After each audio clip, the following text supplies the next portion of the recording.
Good evening. My name is Dave Scott. This is Spaced Out Radio, and we are kicking off a brand new week here on the mighty SOR as we take your woo well into the night. UFOJane Kyle will be our guest tonight, and I'm telling you, her hair looks fantastic tonight. You will see it momentarily, but before we start talking UFOs and bragging about UFOJane's hair, let's get to the roll call. Race fan in the gold medal position, the gold medalist extraordinaire. That's Race fan.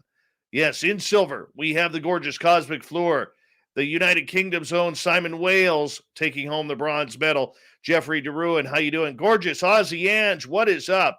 Jeffrey DeRuin, good to have you here. Black Dragon, my man, Semper Fi, our Marine is back. We're so proud that he is here too. Sonny from Paranormal Chop Shop, what is going on, Wu Time Clan?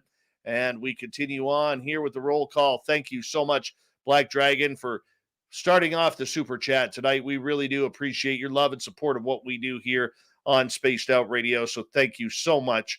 We really appreciate it. Continuing the roll call, there's Grand Paul Holland in Australia.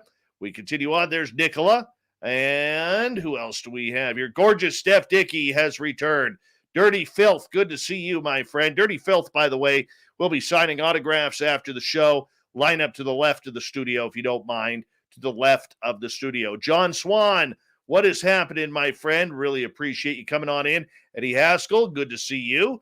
Thank you so much for joining us, buddy, as we continue on with our roll call. And there's Mennonite Abe saying hi, all, giving us his blessings. That's always a good thing. And who else do we got here tonight? And scrolling on down, long conversation. Todd Purden's here, everyone. The Todd Purden. And who else? Raven is Ryan. Flippity, good to have you guys here. Joshua and Gorgeous Larry. Gorgeous Larry, by the way, will be signing autographs after the show as well. Line up to the right of the studio, to the right. And there's our man, Yancey. There he is. And Joshua S., good to see you. And big thank you for showing on up. Herman A., welcome to our channel. Ufologist, thanks for joining us. Todd Purden, thank you so much for that awesome super chat. Really do appreciate it. Thank you so much. Downshift, how you doing? How was your weekend? Jay Foxhunter, good to see you. Sweet Polly T is here, everyone. Give him a wave. He always waves back. Spooky Morales, what's happening, buddy? Good to see you, my friend, from San Diego. Case for Infinity, welcome to SOR Chat. Good to see you. Michael Huntington, what is happening, buddy? Good to see you here, my brother, and our favorite trucker right here. We have Andrew right there, buddy.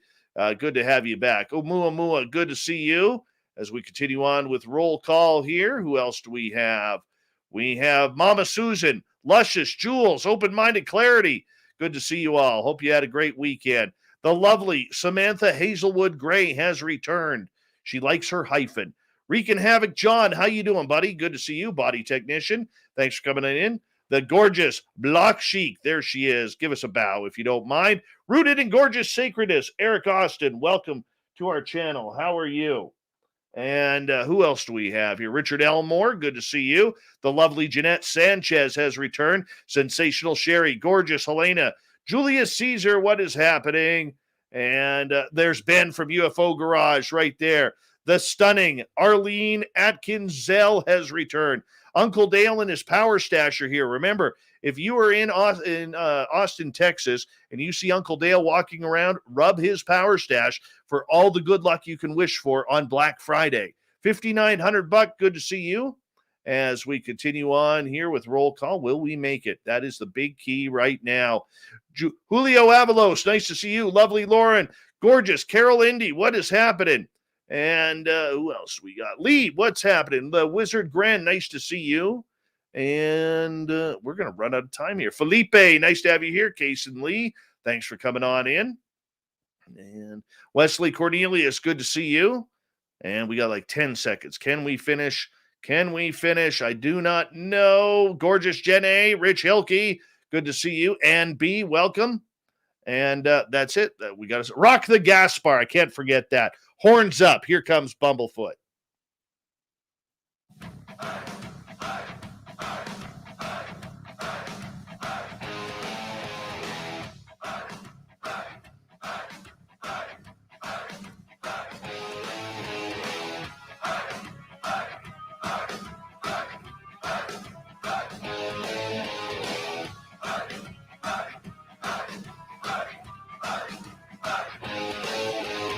From the mountains of central British Columbia to you listening around the world, this, my friends, is Spaced Out Radio. I am your host, Dave Scott, sitting in the captain's chair of SOR headquarters. We welcome you to tonight's show on our terrestrial affiliates around North America, digitally on TalkStream Live, Revolution Radio, and KPNL. All of our archives are free. Go to youtube.com/Spaced Out Radio. Do old Davey the favor. Hit that subscribe button. You can follow us on Twitter at Spaced Out Radio, Instagram, Spaced Out Radio Show, and now on TikTok at Spaced Out Radio. Our website, spacedoutradio.com. We have a plethora of features for you. Rock out to Bumblefoot. Read up on Shirky Poo's Newswire. Check out our swag as well. Tonight's show is brought to you by Chive Charities. Help make the world 10% happier by visiting Chive Charities today. You can find them on our website. One of the most popular faces in ufology today is UFOJane. Since 2012, Jane Kyle has documented over 1,000 UFO sightings in her home state of Texas and counting. Even after all these years of research, though, she still has more questions than ever and loves interviewing UFO experts and witnesses on her YouTube channel, The Weird UFO Show. She has recently joined as well another great show out there, the Unidentified Celebrity Review, with Super Lou Jimenez, who wears a cape underneath his clothing. He really does. But tonight, it's all about UFOs. It's all about UFOJane. Jane, welcome to Spaced Out Radio. How you doing? Oh, it's so good to be here, to be back. Yes. Last time we had you on, we were having technical troubles like anything. But tonight, it's clear sailing. Yeah. The wind is blowing nicely. Everything is good. The snow has not started falling here, which is even better. So I'm glad to have you back. Yeah, it's awesome. And hello to everybody in the chat who I just heard in the roll call and listening, elsewhere. Terrestrial radio, as they say, it always sounds different, when you're talking about UFOs. So hello everybody, and I am a morning person. I'll just say that. So it's really hard to be up really late, but I took a little cat nap in between UCR and Spaced Out Radio. So we'll see how I do, guys. Hopefully I can remember enough information. We'll keep you awake tonight. I promise. I promise. I have no doubt. All right. For you, you've been doing this for quite a while now. I mean, people on social media may have only got to know you over the last few years, but you've been doing this for well over a decade, chasing down UFOs, chasing down stories. You have your degree in journalism, which I love personally, from University of Texas, Austin. I mean, this is something that has become very passionate to you. How did you find that passion? Yeah. And there is a whole new wave of people, I guess you could say, after post December 2017 New York Times article, and they're very passionate and just as welcome to the conversation, just as earning of a place in all of this. But I was one of those that was into this before that big news story, for sure. So I'm part of that earlier wave. But there were so many people that came before me. So to that extent, I didn't grow up seeing UFOs or hearing about people seeing UFOs. I don't remember really thinking about it. I was really imaginative as a kid. And, I really liked E.T., the Extraterrestrial, the movie. And I remember liking to do thought experiments in my head as a kid. I didn't really know that that's what it was, but for some reason, the UFO thing, the alien thing, I don't know, I never really grasped that. That wasn't something that was on my radar. And then after college, I met somebody. We started dating, and I learned that, whoa, UFOs were real. And because he, unlike me, had figured that out by this point in time. He'd grown up thinking about this stuff, reading about it.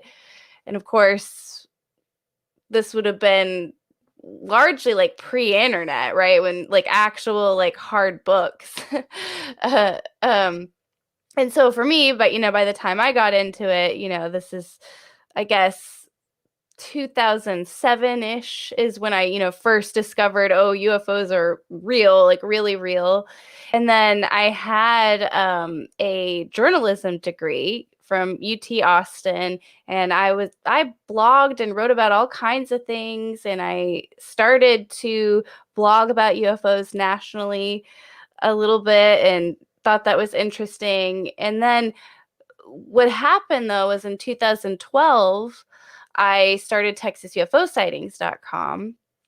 And that was, again, it was just this further curiosity, and I happened to be a writer and I happened to be a journalist. It made sense to look into it. And, so step one, UFOs are real. Whoa, mind blown. Step two, as, I had this, I guess, eye on the news, if you will. And I was noticing that there were these UFOs being seen in my own home state, and there was no mainstream media coverage of it whatsoever. And so really just started as a curiosity and then wanting to document all of these cases. And eventually people just started reaching out to me directly. And, the rest is history. So I've just been documenting UFOs ever since. I know that was actually a really long answer to your really simple question, but that's how I got here. No, and I think that's a fantastic, honest answer. I mean, you're not an experiencer, but you've delved Nope. right into the entire phenomena. How have you been able to balance being someone who is not an experiencer with those who have claimed to see this phenomenal idealism that we call UFOs or extraterrestrials? Yeah, so I guess technically, I saw a UFO one time, but it was well after I'd had TexasUFOsightings.com, and I didn't document it or anything or make a video about it or anything. I just had the experience and moved on from it. That's the closest, we can talk about that at some point if you want to, if we didn't talk about it last time. It's kind of boring though. But yeah, up until that point in time, I really hadn't seen anything.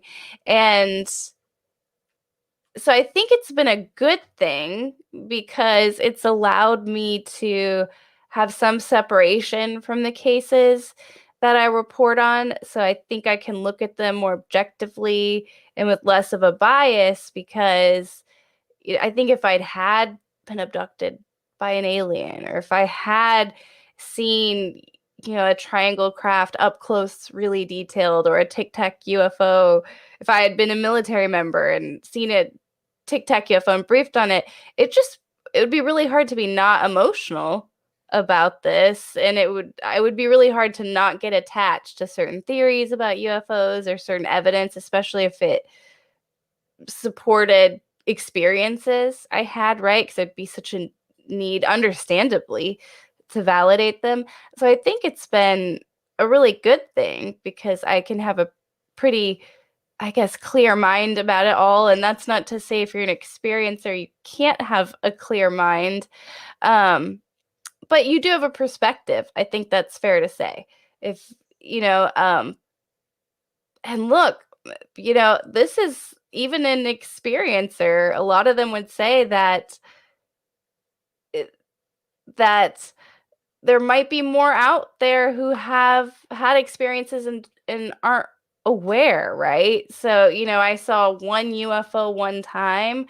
Have there been other UFOs that I just wasn't noticing, right? Or, are there experiences I've had that I don't remember, right? So I think this is a really big conversation, and everybody should get involved in it.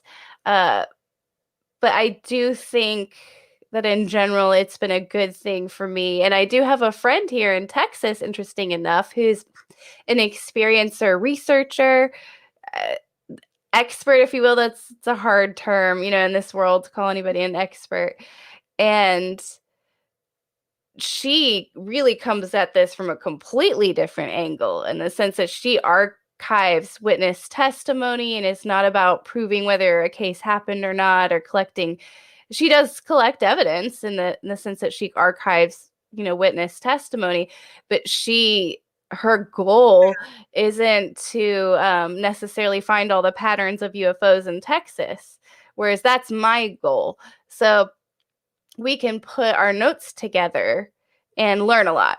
So I guess if I really think about it, I suppose I'm probably a minority a bit in this this podcasting realm, as far as not really having an experience to share, like a fun, engaging alien encounter or Tic Tac UFO observation. I mean, I've got none of that. But You guys. I don't think that's an issue. I really don't, because it takes all walks of life in order to try and bring the story forward. For you, especially over the last 4 years, where you have become, a pretty big name on social media regarding this topic, how have you grown in the last 4 years on this subject? What have you seen in your own changes and thoughts of UFOs? Yeah. So 4 years, that, like, since 2017, the article, basically when the world changed, or at least UFO Twitter changed. Yeah, that's a great question. So I would say there's just more of an assurance with reporting on this than there was before. So I don't think I had, well, I mean, I know I didn't have any doubt that there was a real phenomenon going on here, before 2017. It was almost self-evident. And so it's not that I had a doubt that the phenomenon was real, but I wasn't sure, if it would ever end up in the mainstream media graces, or if the government would ever really truly acknowledge that the phenomenon was real, even though that seemed to be the path that everything was going on. So, I mean, early on, getting into all of this, really, the goal was to prepare myself, prepare others for disclosure. And so that doesn't mean aliens are real and visiting.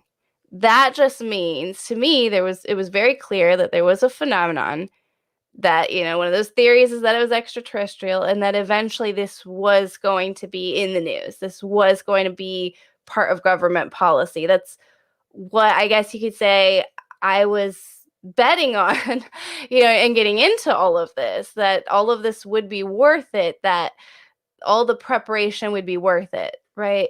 And so I think when December 2017 happened, that was definitely a really clear green light. Okay, yeah, this cat is out of the bag now. It's not going back in the bag, and we all need to pay attention to this cat and understand, what it is and what its next moves are, and make sure that we all get along with each other. And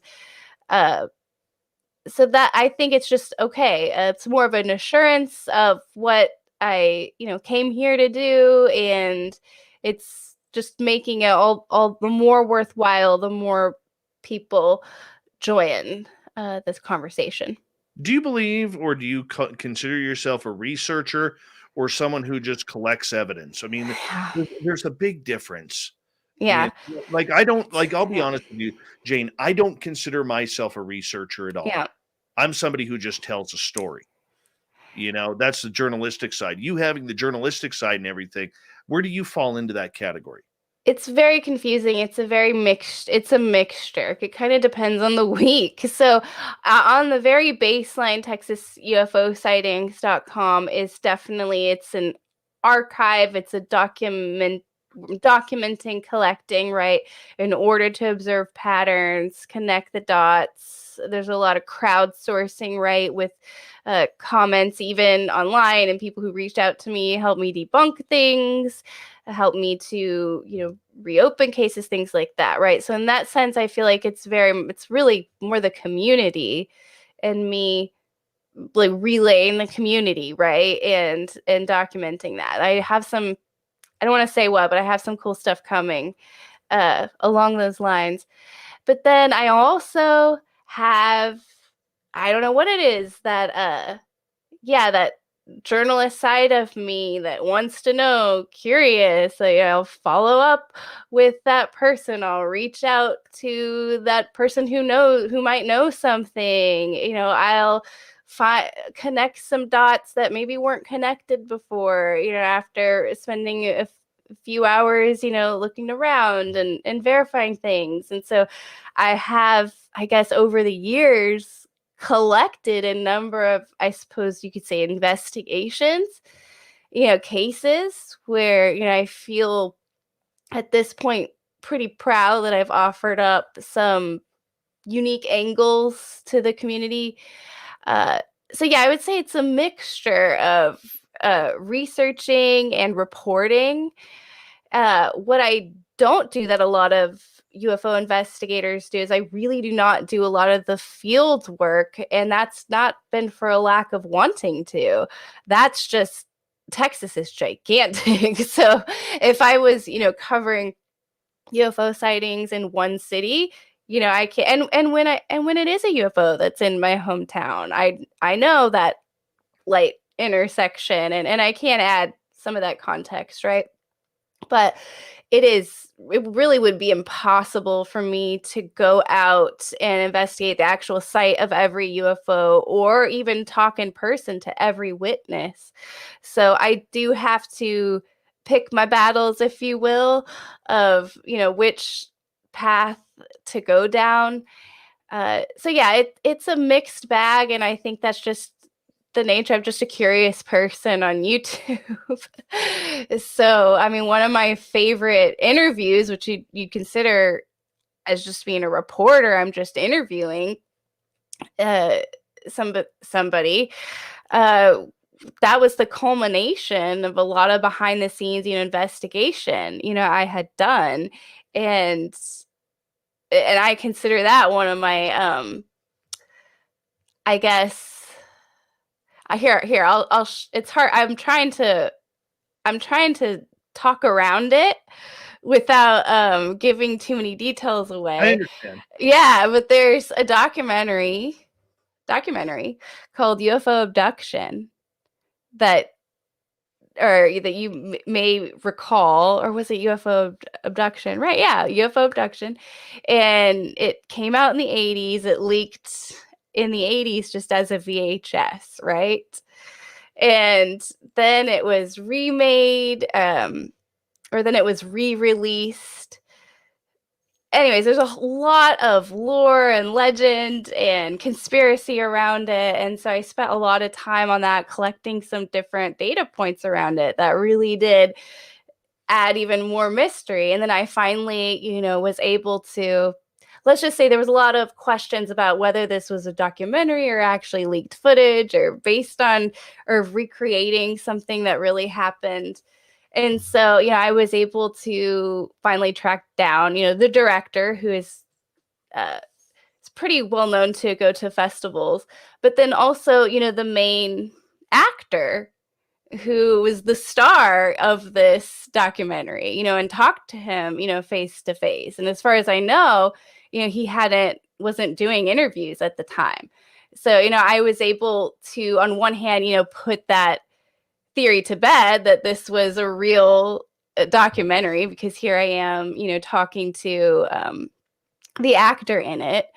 But then there were some new questions that were raised, from that interview. So I know I'm talking like in very weird, strange terms here. But I think that's kind of what I'm getting at. When I'm interviewing somebody, if I've had time to do some research, better watch out, because I've probably, I'm going to have some good questions for you based on wanting to know the truth, being curious. So yeah, I mean, if I need to investigate something, if I need to make a phone call, if I need to follow up with the witness, I will. But I don't think I've necessarily labeled that myself investigator, field reporter, and I like to have that flexibility to just seek the truth, wherever it goes. We got UFOJane with us tonight on Space Down Radio. We have 2 minutes here before we have to go to break at the bottom of the hour. And what I'm very excited about next half hour, Jane, we're going to get into the whole disclosure subject, confirmation, disclosure. Which way are we headed? You're somebody with journalism background. And one of the things that I've been arguing over the last number of years is beware of the narrative that is going on. And we've seen a number of narratives and a number of people within ufology fall towards this narrative that everything we're hearing is as good as gold. Where do you fall with that? Oh, I mean, people should definitely beware of the narrative or any narrative. So, I mean, if you're here because you want to know, what UFOs are, what their origin are, all of that, then you're not here for a narrative. There shouldn't be one, right? Like, this is a pretty big topic for all of us to try to digest. So there really shouldn't be a narrative about UFOs. And we definitely see that there is one already, that started to get written, I suppose, in 2017, like we keep referring back to. The narrative, I guess, would be that UFOs could be ET, could be alien, that they could be a threat. So we're starting to come up with some bullet points, some conclusions that are going to influence now, national defense policy, it looks like, and the hearts and minds, of the citizens. So those are some really, really big assumptions, right? And I think if you are an experiencer or you're a researcher, you've been following this topic for a while, you definitely owe it to yourself and all your family and friends to make sure that those assumptions you're making are based on really good information and good research and also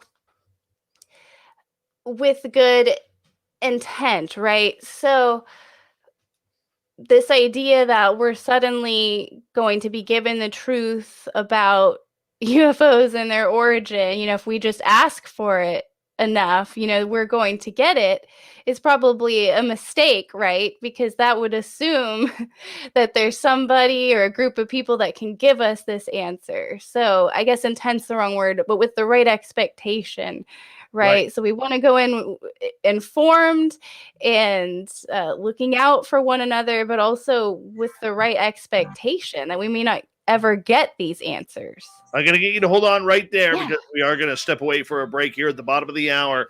UFOJane on Spaced Out Radio.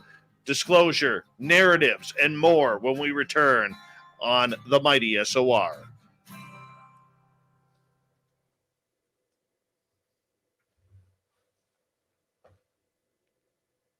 All right, we're clear.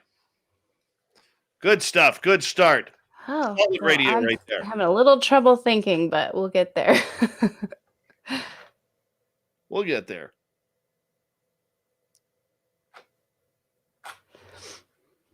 Is it Spooky Morales' birthday? Oh, it's this week. When is his birthday? Hi, Ross Lambda. 35th birthday. Oh, to be 35 again. God, that was a good year. What year was that? That was 12 years ago. 13 years ago. Holy shit. 13 years ago. We're in 2021 minus 13. 2008. BBD Warrior, how's it going? Magnus Zerum, good to see you. Oh, on November 11th is his birthday. Awesome. We'll say happy birthday to you then.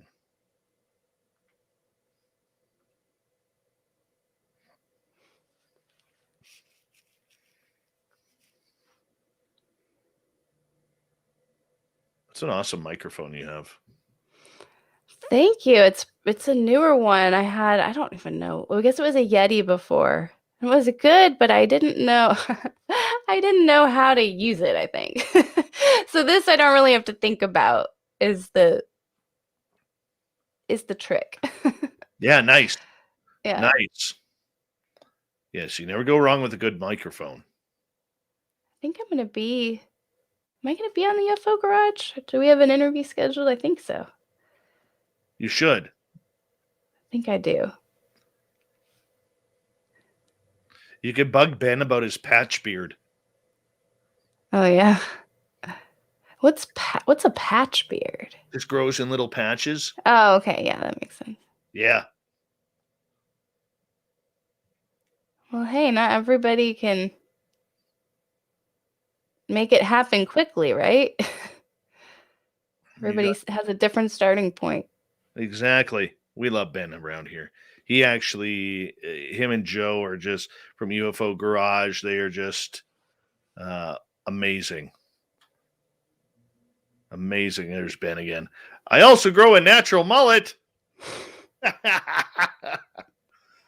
Oh, love you, Ben. Love you, man. Let's bring the mullets back. Oh, yeah. My son plays hockey with a kid who his parents specifically cut a mullet into his head. It's awesome. Total hockey hair. And he wanted it like it was his like he's only 8. Picked the style. Okay. Well, so it works.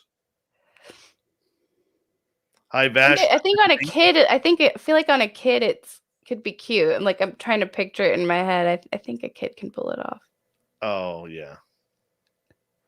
Yeah.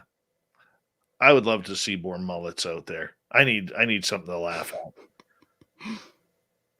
I got to go to a racetrack here soon, just so I can count the mullets. Mm-hmm. I'm sure there's plenty of events here in Texas. Yeah, well, time it right that you could. I'm out of time here in BC, a good portion because we're about to go into winter here quickly. So once, let's see. Oh, this Saturday I'm actually going out into the forest. We're going to go look for some Sasquatch at night. See if we can hear anything at night. Nice. Yes, got some night vision. I'm waiting for I just got a FLIR camera coming. Whoa. Like so you're doing it legit. Trying. Just it's cold out. That's the problem. Mm-hmm. It's cold out. And cold sucks. But yeah, this is warm. This is warm compared to where I will be bitching and complaining in a few weeks. So I'm okay. Yeah, I guess that if I'm ever invited Bigfoot hunting, I need to make sure to ask what time of year. Yeah, not in Canada at this time of year. I wonder if there's a certain. I'm sure there is. I mean, are they more likely to show up in the winter or summer? Oh no, I have to. Hi, G West. I gotta find out what kind. It's a handheld one. Hey, Oli, how are you? Both of my Sasquatch areas were affected by forest fires this year. So I'm going to go and figure it on out. Who else is here? The lovely Nicole Perrin, otherwise known in French as Nicole Perron. Excuse me. A big thank you to Kaysen, Alicia, Spooky, Todd, and Black Dragon for the amazing super chats. The super chat is a great way to support what we do on this show on a nightly basis. Here we go with the second half hour right now.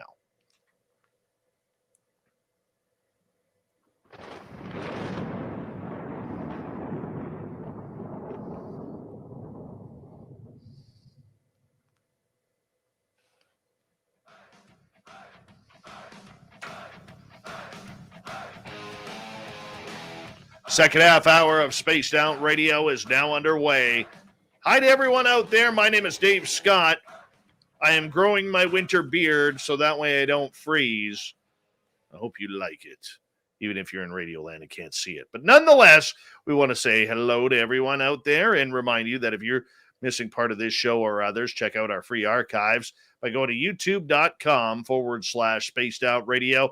Do old Davey the favor, hit that subscribe button. Our website, spacedoutradio.com. We have a plethora of features for you rock out to Bumblefoot, read up on Shirky Poo's Newswire.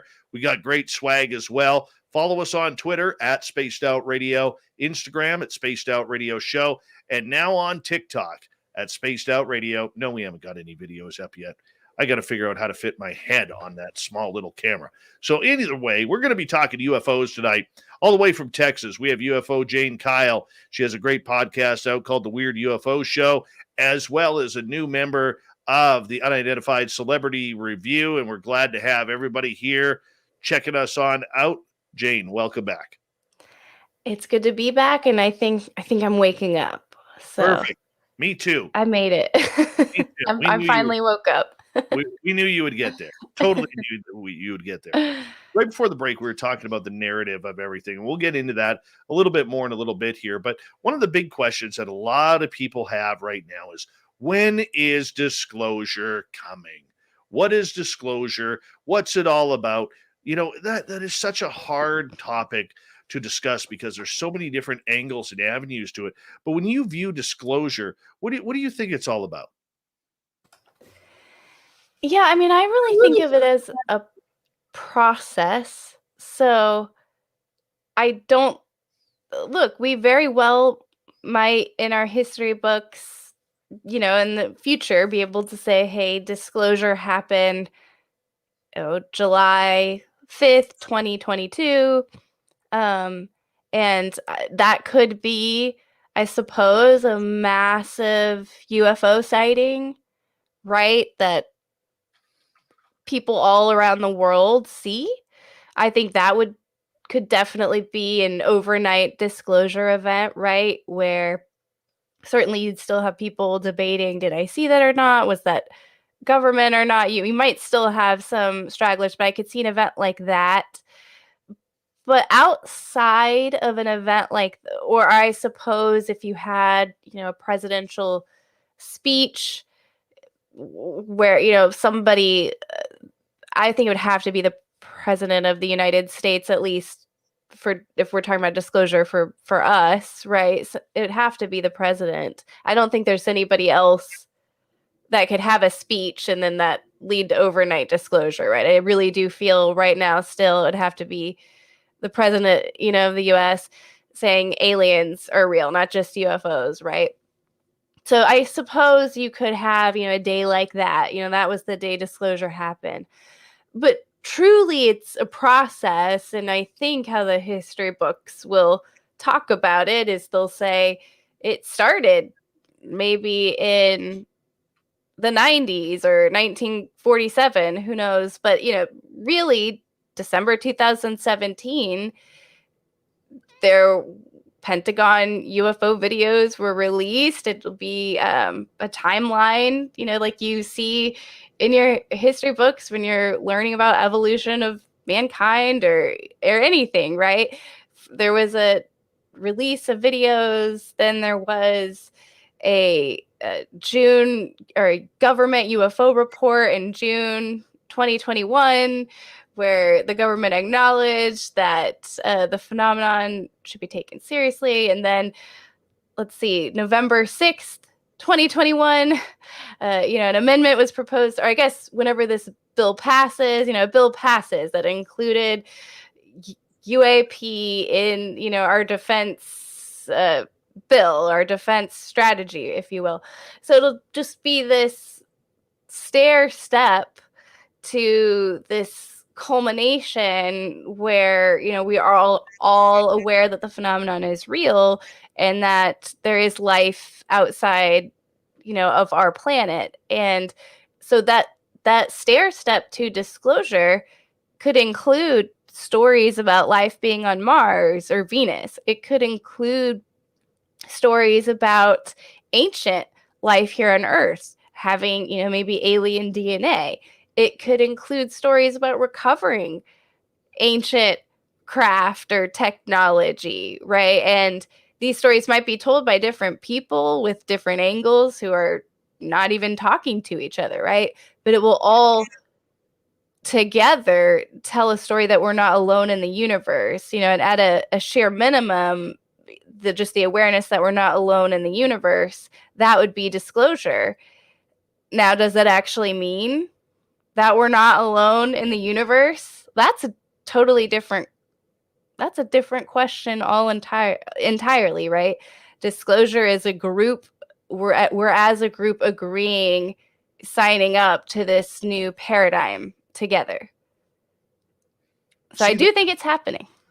I believe you too. I believe it's happening as well, but we also need the undeniable science of it. Yep. And not only that, we have to figure out a way to blend the science with the experiential crowd too. Because those who are experiencers, I think, have a lot more to offer than what they've been given credit for. You know, what's with these downloads people say they have? What about the experiences? What about people who've been taken, you know, for generations in their family? Yeah, you know, grandmother, great grandmother, you know, aunts, uncles, and it goes on from there. And I don't think it has so much to do about just the UFO. I mean, there are so many different angles and avenues. My big thing is with everything, and this is where we kind of get into the narrative, is what are they telling us, and who are they? Okay, is it Lou Elizondo? Is it Avi Loeb? Is it Chris Mellon? Is it Richard Dolan? I mean, there's a number of people out there whom we can question on what disclosure is. But I don't think that disclosure, like a lot of our listeners and your listeners really think it is that it's not something that is just straight down the line. There are different avenues going all over the place, which makes it a much more difficult topic, don't you think? Oh, absolutely. And if you're getting in that black and white either or thinking, it's going to be really frustrating, and the truth is going to be really elusive because I mean, when we're talking about objects that are unidentified, that's a really vast subject. So it's really, you're immediately just shooting yourself in the foot if you start boxing things and getting attached to specific theories, right? There could be physical craft with physical aliens traveling from, one planet here, whatever, with their warp drive that have visited Navy ships. And then there could be other craft that are interdimensional that have had gray aliens that have abducted citizens, right? So we could have a lot going on here.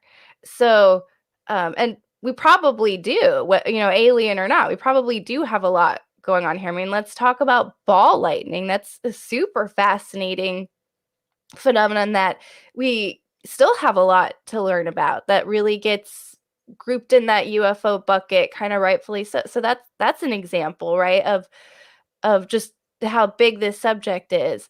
So yeah, so everybody should be involved in it. This is also a question, are we alone in the universe, that everybody has a right to ask and try to answer and to have a theory about. So this idea that, it didn't happen unless Christopher Mellon tells us it happened, or unless Elizondo tells us it happened, or the president, that yes, of course, we live in a reality where, when the president says something or Lou Elizondo says something, it has more of an effect than when I say it, even, or when somebody else says it. So, of course, that reality exists, and so we can follow the news and understand that. But personally, I would really implore people to let go of those specific theories and just understand how vast this is. And yes, and to your question about experiencers, yes, they're absolutely crucial to this. I mean, we would not be here I don't think that we would be here having this conversation if it wasn't for the experiencers, if it wasn't for, let's say, Roswell. We still don't know if that was an actual case of gray aliens interacting with humans here on Earth yet. And I don't think that we would be here today talking about the Tic Tac UFO if it wasn't for Roswell, if it wasn't for these deeper questions and these scary or more amazing, however you want to see it, interactions. And there is absolutely a consistent pattern to these testimonies. I mean, it took me a while to really accept. I'm and I don't know if I'm completely there yet. But I'm learning to accept the abduction phenomenon just for what it is. And I'm trying not to project onto it, because it is what it is. And it's interesting with different really famous cases, how we bury, how we ignore the witness testimony. And because, for example, the Rendlesham UFO, people are pretty familiar with the nuts and bolts aspect of that case, and Colonel Holtz and his take. But then there's also Jim Peniston, who touched it and had a download, right? And that his testimony is, I don't even, if you're just doing a cursory glance or research on that case, you may never even find out about that. And why leave something like that out? So it's really tricky, though. And I say this to experiencers very lovingly. Remember, though, that let's say you're getting a download, or you're getting communication from an ET being. That really is all it is on its surface. And whether or not that communication or that download of information is true is, the researchers that you're sharing this with, and the, your fellow human beings who, haven't had those experiences, they're still going to do their due diligence to find out if that's true. And you just kind of have to prepare your heart a little, right? If you say that, and you've had an experience with an alien, and they say that they're from the Zeta Reticuli star system, right? I mean, that's actually the Betty Barney Hill incident, right? Be prepared for there to be research that claims no aliens could come from the Zeta Reticuli star system, right? Or be prepared for people to say, well, the aliens were lying to you, right? So we're really getting, I mean, if we're going to really get to the bottom of this, we're going to really rely honestly on experiencers to be pretty brave here and pretty strong here and be pretty level-headed here, because we're asking them to be vulnerable and share these experiences and these testimonies, which very well may have that gold that we're looking for, right? A lot of the answers that we're looking for, but we're going to be scrutinizing it, and we're going to have to. So I think it's going to be uncomfortable, but it's going to be necessary in order to further this discussion along in a truthful way. I understand exactly where you're going with that. And, one of the things that I think a lot of people debate on is whether or not we're putting too much stock in people like Luis Elizondo and Chris Mellon. Look, they're the closest we have to this information. I wasn't a fan of them on the record when they were with the Stars Academy. Since they've split away, and I've had at least the opportunity to talk a few times with Mr. Elizondo, I can say that I believe in what he is doing. I may not agree with everything, but I think he's got some information that we all need and that he wants to eventually reveal. So are we putting too much stock and too much of a demigod type of attitude around Mellon and Elizondo? And because that could lead either to a lot of disappointment, or it could lead us to the promised land. We really don't know. Mm-hmm. Oh, yes, we are definitely putting too much stock in Lou Elizondo and Christopher Mellon, and I think that Lou Elizondo maybe would even agree with that. Obviously I haven't asked him. We shouldn't put so much stock in any single human being or any group of human beings on this, and that's just silly to do, right? So, I mean, put yourself in Lou Elizondo's shoes. Pretend like you're Lou Elizondo, right? And would you want people relying on you for all the truth about the cosmos? You probably wouldn't. I don't think most people really want that burden.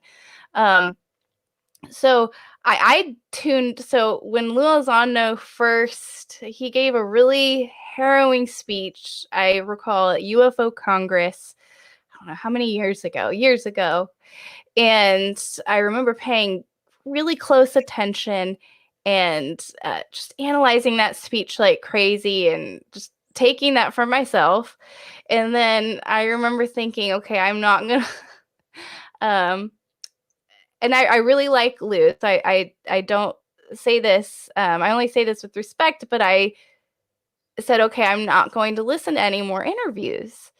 Once he started doing the rounds, I decided I wasn't going to listen to any Lou Elizondo interviews because he was doing interviews with pretty much every single person I knew and their dog. And it was very clear to me that he, after that UFO Congress, that this was going to be the guy. And I wanted to be outside of that sphere and I wanted to see what it looked like from my perspective a little while before I hopped on that bandwagon. I ended up hopping on the bandwagon. I ended up helping to host a panel with him. And, you know, he didn't have to look at any questions before I was able to ask whatever I wanted to. I still think he gives You know where that came from? You know where that came from? The whole presenting questions before that came from me. Yeah. I kept it. I don't know if anybody actually knows that, but when I put in 15 requests to the Stars Academy to interview somebody from there, I didn't care who. I would have taken their janitor. Yeah. All right. And I kept getting denied. And then when their television show came up, I was directed to the PR person here in Canada for History Channel, and History Channel had asked me to provide preloaded questions for them. And I said, I will not do that. And that's how that whole story began. Oh, wow, yeah. About the preloaded questions. And everybody was like, that's BS. That never happened. And I'm like, I've got the email. Yeah, I had a similar runaround to the Stars Academy as well. And I was trying to interview with them and they were real yeah, it was difficult. I think I even put some questions together and they were like, no, we want it to be about the book. Because I remember there was the Tom DeLonge book and I wanted to ask about the truth around the book. And apparently that wasn't on their agenda at the time. Yeah, I had a strange experience too, reaching out to them. But I mean, back to Lou Elizondo though. Yeah, so my hope is that, you know, he's like you and me, and he wants the truth to come out. You know, he's obviously seen things. He's obviously been briefed on things, and maybe he'll never be able to come out about it. I think that we're all aware of that. So my hope is definitely that he has good intentions and that he's doing his part, right, to bring about this. Because I really want to believe that, and I believe that thus far. I have not seen anything in all of this years of observing from afar and you know, and looking for things as a journalist. You know, I have not found anything that he said or done that makes me directly doubt that, right? That said, though, and again, I think that Lou Elizondo would agree with me, you know, we shouldn't worship him, you know, just like you shouldn't worship me or you shouldn't worship, you know, Dave. Like, and so that mentality in people is really, it's a phenomenon in itself. And I would say it's way more fun, guys, to be over here sometimes on the sidelines just watching the fanaticism, because it gets the best of people. People get attached to certain theories, certain voices, and they are more prone to fighting, you know, on UFO Twitter and all of that, because it's so much more personal. And so, no, I mean, I don't recommend that. You can, you know, you can believe in Lou Elizondo and listen to interviews with him without being a fanboy or a fangirl. You can have a balance. And a really good point of this continuing on, because it's not going to stop. um, and is with this amendment to the National Defense Bill. Almost right away, when news of this amendment came out, people were tweeting, messaging about Kirsten Gillibrand, the senator who proposed that amendment, glorifying, heroicizing her, saying, we got to get behind this bill. Even UCR, that I am on and support. We talked about that today. Tweeting support for the senator, and I'm behind that so far and everything. I've digested from the amendment. But my point being, those memes and those tweets and that passion and that vigor began, I'm pretty sure, before people even had the time to read it all. And I am still processing the amendment and all the, if people aren't aware, I'm pretty sure, I don't know who, pretty sure the folks in the live chat have seen a lot of the names here. You're aware that there's been an amendment proposed to a national, I'm going to say it wrong, I think the National Defense Authorization Act, so just distributing funds for our military. So UFOs are going to be part of it, basically. That's the big news. And so it's a big deal. And it looks like this is another step toward disclosure, like we're talking about. But there was an immediate flocking around this senator and enthusiasm for this amendment before I think we've even had time to really process it, right? We're kind of really in the aftermath. Well, who really wrote this amendment? Oh, it looks like maybe Christopher Mellon helped write this amendment. Oh, wait, Christopher, the Galileo Project is appointed as being part of an advisory committee in this amendment, and Christopher Mellon just joined the Galileo Project, right? And to raise a suspicion like that is a big no-no, because, well, we love the fanaticism, right, around Christopher Mellon.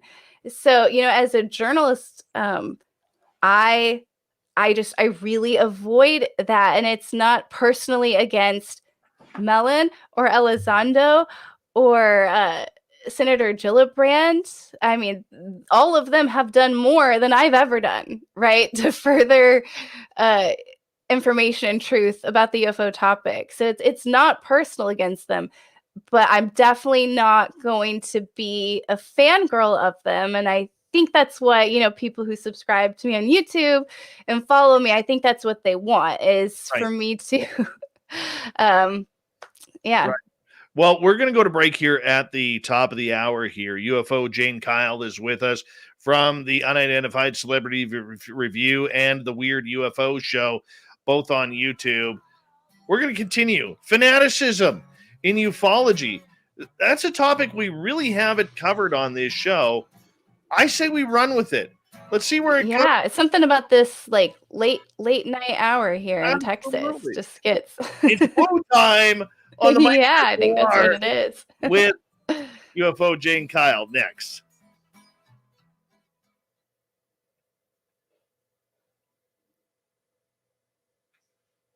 I have to laugh because when you're talking about that, about, people putting Elizondo on a pedestal, I actually, oh God, this is probably 3-4 weeks ago now, was on Twitter, and I forget who it was.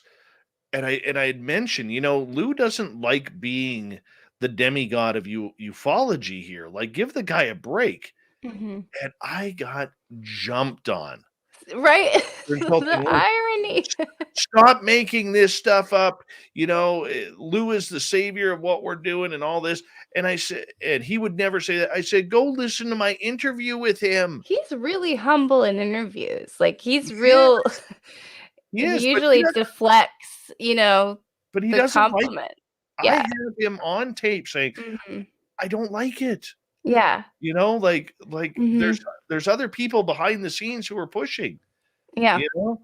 And yet this guy, oh my God, he kept going after me and going after me. And I'm like, you're an idiot. Finally, I had to tell him, you're an idiot.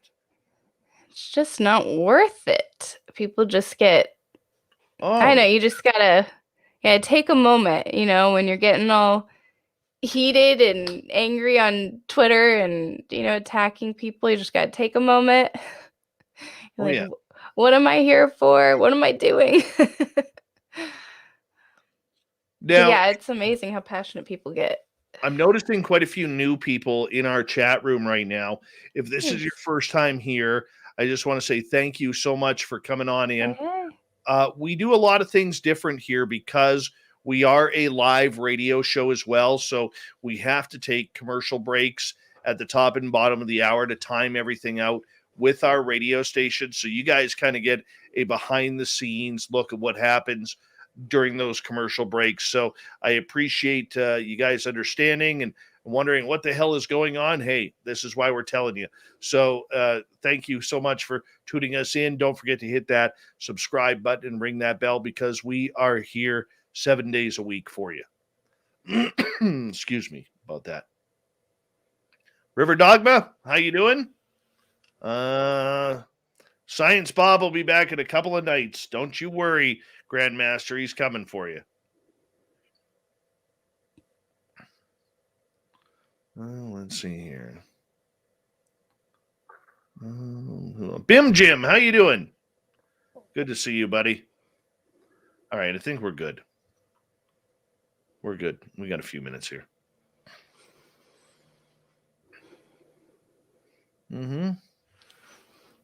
Your background is so awesome, but it it's like I have to study every section of it, to fully I can take you on a tour. Take it in. I can take you on a tour if you want. Yeah. Hold on. How much cord do I have here? See how much cord I have. Oh, there we go.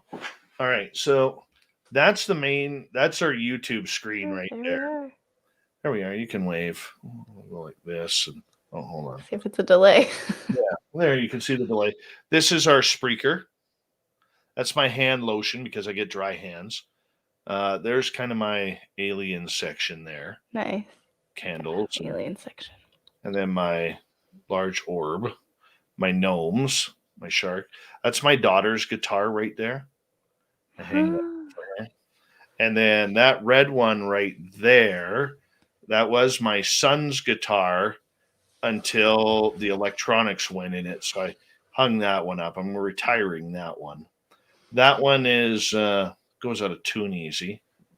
Come over here. Don't mind my jacket right there. But this is all my electronics boards. I've got a couple of them shut off right now. Just some art from some fans. And then there's my Bigfoot search kit lunchbox. And then, hold on. We come over here. And there's some of the art that people have sent me. And then a bunch of my books and my hats are up there. That's my Canadian flag, picture of my daughter. That's where I put my hats. This is my messy section. Every office has a messy section. Oh, yeah. So that's my messy section. That's nice. My tin foil, just in case the aliens come. Yeah, I have my tin foil around here. My Guns N' Roses candle right there. That's my Guns N' Roses bandana. My other Guns N' Roses stuff behind my tarot cards over there. Yeah, it's kind of the tour. So nice and cozy. It's good energy. There's my green screen. Oh, you got your green screen. There's my hot sauce bottle collections. That's all my sweet stuff up there. Yeah, so it's kind of how we play it. Oh, and then there's that big chin of mine. Do you have more than 2 kids? I got 3. Do they all play guitar? 2 of them. My youngest is in lessons.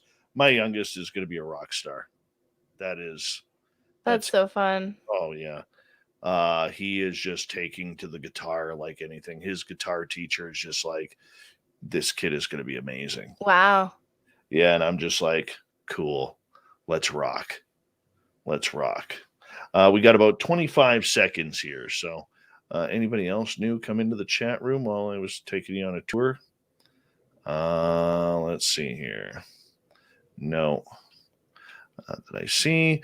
And big thank you to Black Dragon, Todd, Spooky, Alicia, Kaysen, and Mark for the amazing super chats. Really do appreciate it. Or G West is in there too. I apologize. I didn't write you down, G West. But we're going to continue on here right now.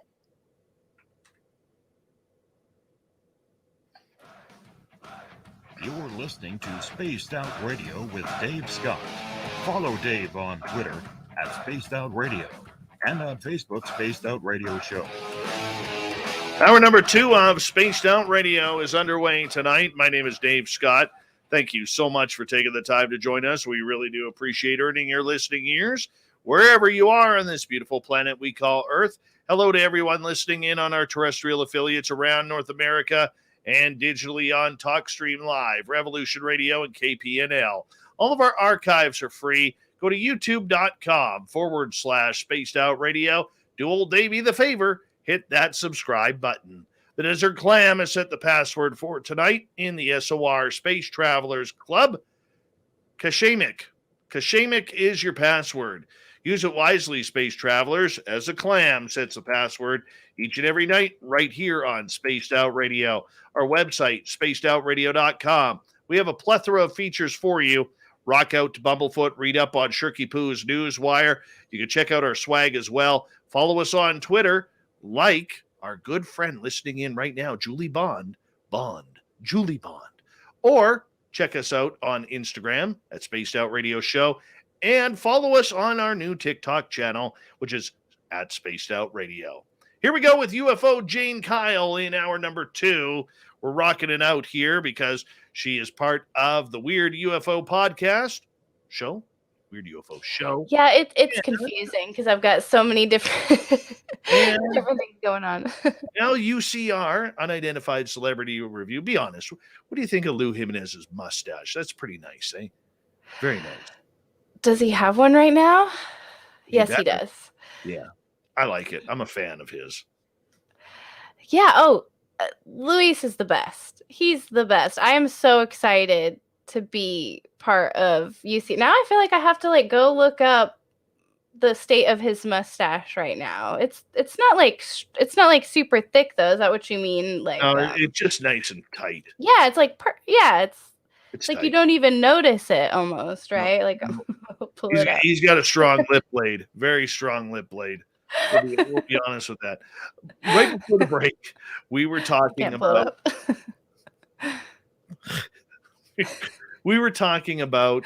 the stress that is going on in the UFO community, mainly on UFO Twitter, where it's become a battleground of sorts.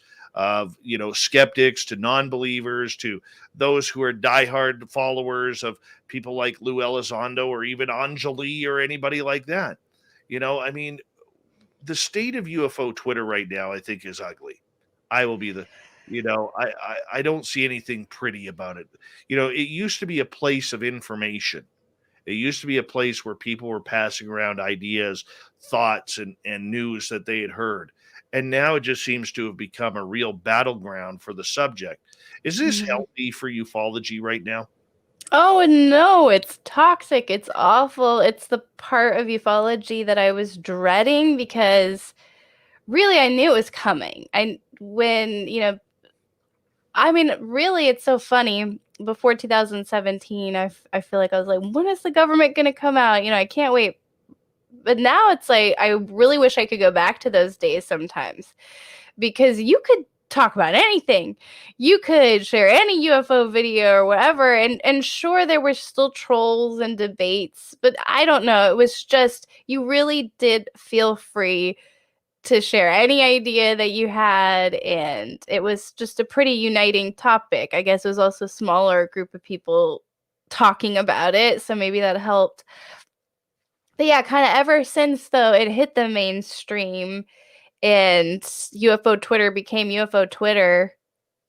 When was that hashtag? I'm curious of when that hashtag was first created. Was it always around? I feel like it was right after the To the Stars Academy came out. Okay.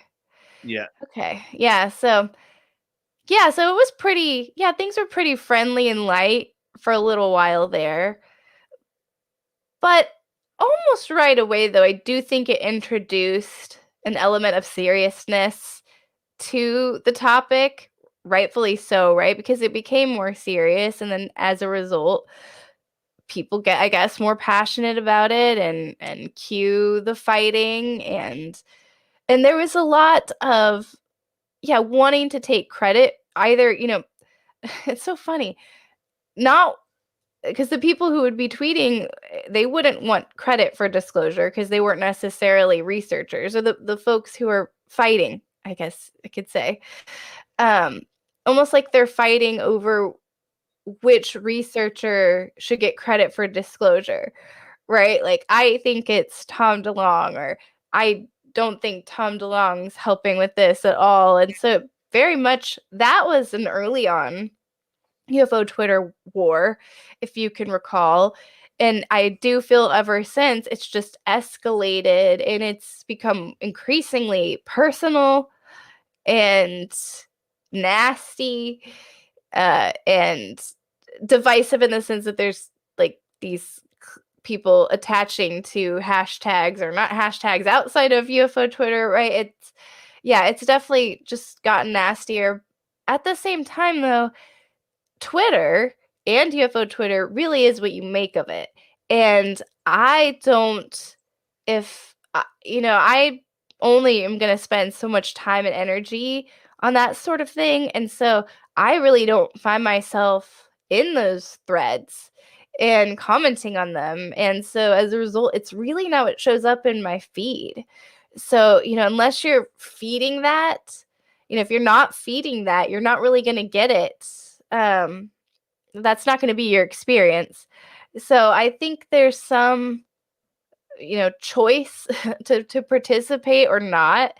And so people just need to remember that, like, you don't have to get involved. You don't have to say your piece. Chances are you're going to be misunderstood. So you're only going to go backwards, with an angry tweet, usually. Very true. Yeah. Very true. And it's kind of stunning, how I look at myself, I look at other people that I know. Michael Huntington, he's another one who's a good friend of this show. I know he's in our chat room tonight. But I look at people, anybody who has a differing thought or poses a differing question is automatically treated like a vile, rude person who shouldn't be allowed anywhere near ufology. But shouldn't we be asking more questions? Shouldn't we know the answer to, hey, Tom DeLonge, when you had your opening press conference for the To the Stars Academy, how come there were no press involved? Or Yeah. ask the Navy, certain questions, or ask Lou Elizondo certain questions, or Chris Mellon, anybody. We should be allowed to ask questions. We shouldn't take everything as verbatim. And yet here we are. Especially on a topic like this. And especially it's I kind of understand a little bit if you're newer to the topic, I wouldn't say that you're falling for the narrative. I just think if you're newer to the topic, it's just like anything, you don't have all that legacy to go off of, right? So you're going in like bright-eyed and bushy-tailed, right? And it's somewhat understandable to be following along with all of this pretty passionately and optimistic. And I actually think we need those folks. We need fresh eyes with fresh intentions, right? However, though, if you've been in ufology for a while, if you've been in it, before 2017, I mean, all that you really can know is that we don't know what UFOs are. And there's been a concerted effort to lie about them and deceive the public for decades. I mean, we know that. And so to to have this mentality like, oh, Tom DeLonge, rock and roll star. I sound like an old lady. I actually really like Blink 182, and I grew Me up listening. But this to just be like, hey, look at the government was just going to keep lying about UFOs, but then Tom DeLonge changed everything, right? And then just to be signing up for whatever that new narrative is, right? That seems strange to me. I mean, we just came out of this world where UFOs weren't real, and now they're real, and now we're just gonna get all the truth and everything, and it's just happening super organically because people just want it. I mean, people wanted the truth just as much. After Roswell, there was a whole flying saucer craze, right? I mean, you can go throughout history of humans wondering about, are we alone in the universe, asking these questions, right? So, what really is different about right now? Is it that Tom DeLonge started talking about it? I don't think that's the reason, we're all here today. And again, that's not personal against Tom DeLonge. He did more, again, he's done more than I have, thus far to contribute and further, this along. But there's obviously a bigger effort here. There's a lot at stake here, and we can't deny that. We can't ignore that. We can't ignore that darker history, that darker cover up. And we can't presume it's not there anymore. All of a sudden, we snap our fingers and those elements aren't still there. Still maybe trying to drive things, and I think a good example would be, because I think people struggle with this. They're like, oh, well, what do you mean don't trust the narrative? Are you saying that Kirsten Gillibrand is a bad person and she's lying? No, that's not at all, right? But we are all, Senator Gillibrand, Elizondo, you, me, everybody in the live chat, we're all being influenced and guided by all these forces and influences around us, right? And I mean, if you're going to pick any topic, any topic outside of UFOs, let's just get rid of UFOs for a minute. Cosmetics, if you're a woman, right? How might you have been, lied to or deceived, by makeup companies and beauty brands, right? So it's no different with UFOs. And we have to, and the more that it becomes a mainstream news topic, the more that it influences national policy, the more jobs that can be created from this, the more deception, the more corruption we should expect. And unfortunately, it seems though that people, I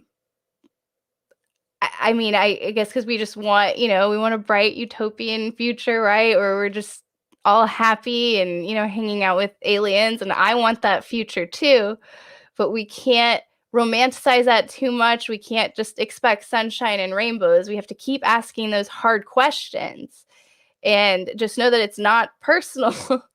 And it's just all for our best interest together in seeking this really big truth that really probably we won't really get to the bottom of, in our lifetime. Truly.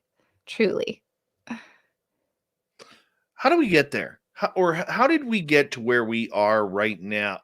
All of this demonizing of people in ufology, demonizing experiencers, calling them liars, calling them charlatans, calling them everything under the sun. How did we get to the point of putting 100% faith in a former spook whose idea was to keep this topic on the down low, and now is a trending hero? How did we stop believing in researchers who have been doing this for 30, 40, some 50 years and trying to bring truth out and have never been able to get there? Because when I look at ufology, it has changed in such a short time. It's barely recognizable that it was 4 years ago, right before the TTSA. Yeah, I mean, it's the government's lying to us. Stop lying to us. We don't trust you to. The government's telling us UFOs are real. What are they going to say next? What are they going to leak next? Let me be part of this, right? So it's a total 180. It's a total shift. And I wouldn't say, and I think I do think it's an inevitable one. And so I wouldn't necessarily say it's a bad or good thing. So I think we've got two factions here, right? We have the new age of ufology, right? And that includes military, that includes people who have classified briefings, and that includes you and me, right? And who genuinely are seeking the truth, and maybe our worst flaw is being naive, right? But we're just giving, the government the benefit of the doubt. We're starting from scratch. Let's just start with like right now, right here, what's happening. Tic Tac UFOs, right? Let's just start this thing over. And we've got that going on. And I think that needs to happen. And it's like family secrets, right? Do you need to be carrying the burden of, all the secrets and trauma and maybe darkness from your family lineage or ancestors, right? Or do you want a fresh start to this, a new opportunity to look at the evidence with fresh eyes, to have this conversation over again, to do a do-over, right? So, I can get on board with that a little bit. And I do think that's a little bit what's happening right now, right? With this UAP amendment. But look, there's the legacy here. Okay.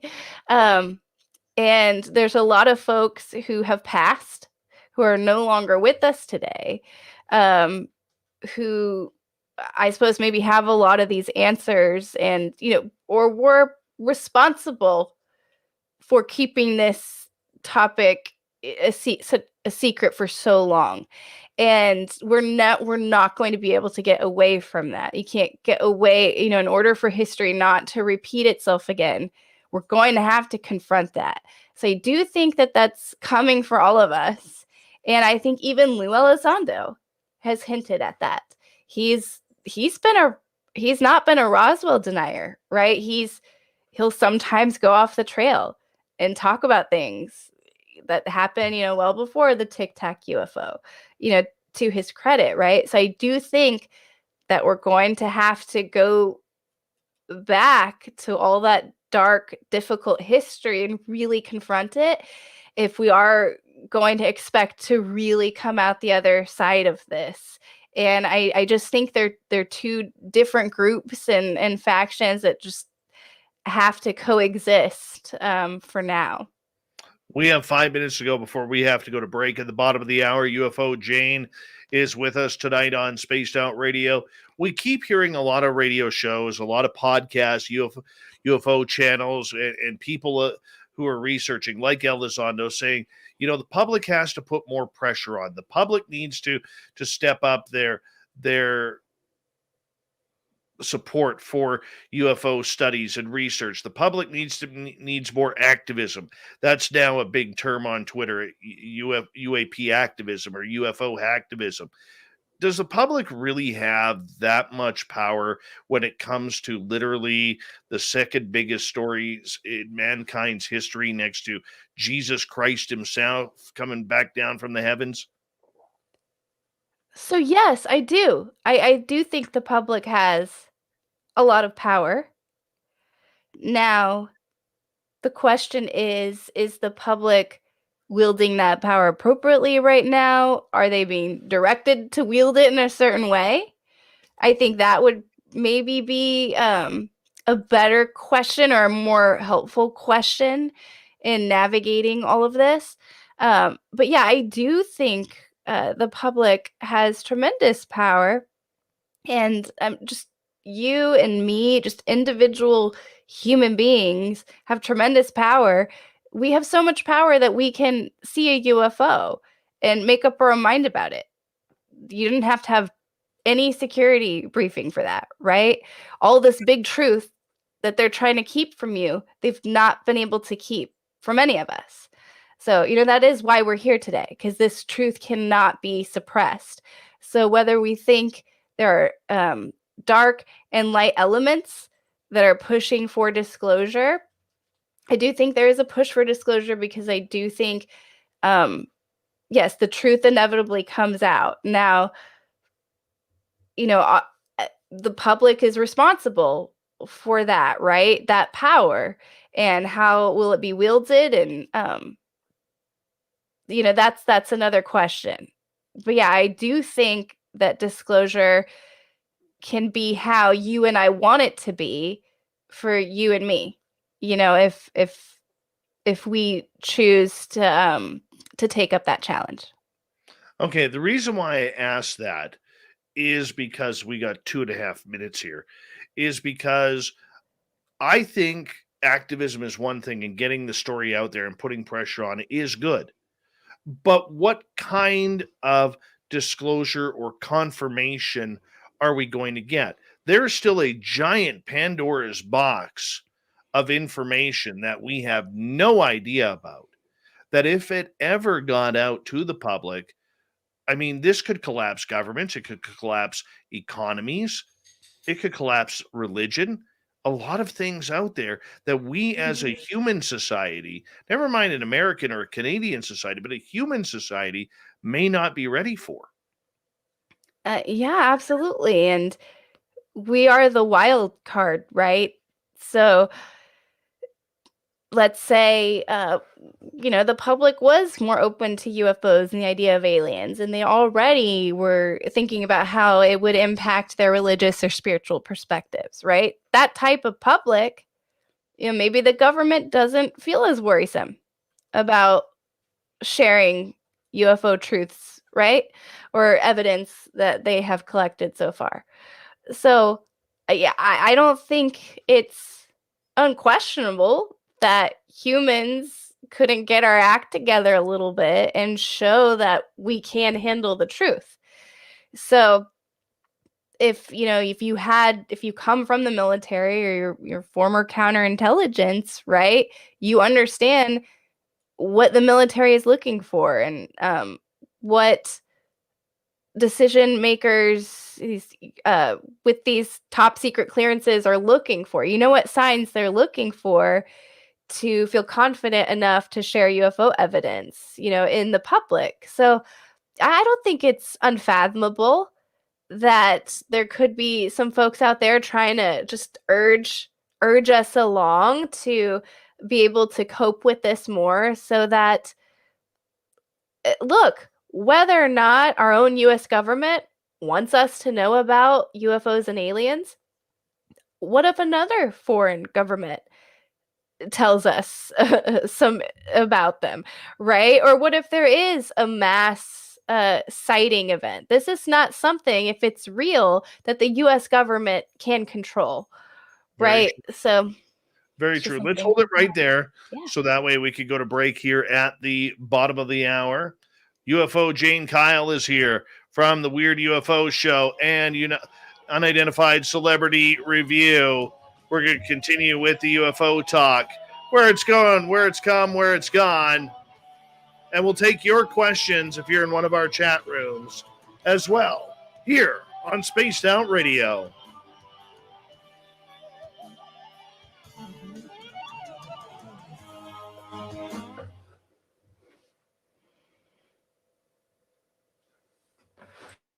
Good show so far. Sorry, I was coughing. Very well. I was clearing my throat. I'm pretty good with the mute button these days. Very Allergies cool. here in Central Texas. So. Yes. Hi, Tiffany.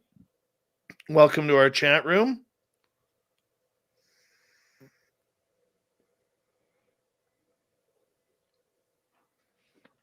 Please put your questions in capital letters. Appreciate that.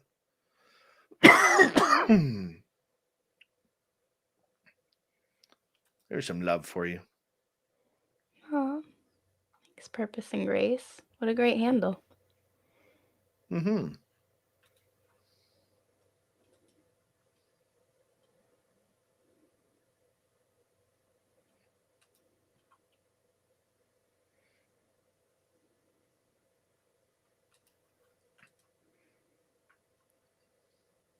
All right. G West wants to know, does Jane like breakfast foods for dinner?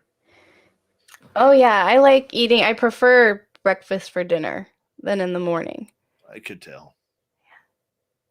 I can't do like a big like eggs and bacon and all that in the morning. That's just too much. But a brunch, I can do a big brunch. Mm-hmm. But dinner time, really? Yeah, well, I don't really. We every once in a while we'll do breakfast for dinner. Haven't done that lately. Should do it again soon. And so that's just usually only a time I really appreciate all the like breakfast standards, and so it's really good because I don't eat heavy in the morning. I've never been able to do that. Thank you, I Duke. just drink a lot of coffee in the morning. Thank you, Duke. All you sickos who are breakfast for dinner eaters, you can go wash your mouth out with soap. Golly, I didn't realize that was so blasphemous. Oh, terrible. All right, we are getting some questions here coming in. Oh, excuse me. Oh, no judgment here. Hi, Adenamug. Jane's from Texas. Of course she'll eat breakfast for dinner. Oh, maybe that is a Texas thing. Well, apparently it's a world thing. The thing is, I like all foods. There's not many foods I don't like. One of my dream meals is I want to go to New Orleans and have one of them crawfish pots that has like the potatoes and corn and everything in there. I want to try one of those. We do that, my husband's family, for their family reunion. It's so good. I don't even know how to eat crawfish. I say that, that's so funny, but I actually don't like to. So I can do like shrimp, but the crawfish is pushing it a little bit for me. I mean, they're Don't bugs. you just rip their tails off? Ocean bugs. It's just like the eyes. And I think you just rip their tails off and eat what's inside. I think so. Yeah. Right there. But I'm always. I mean, the corn's good. Corn's good. Steve Wilson, welcome to our channel. Ed Parnell, good to see you. And who else has come in here? Excuse me. Sweet Tony D, good morning to you in the UK.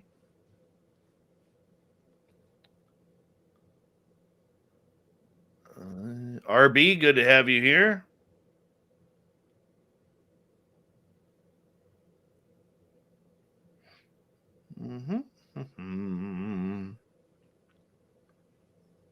We got about 1 minute here.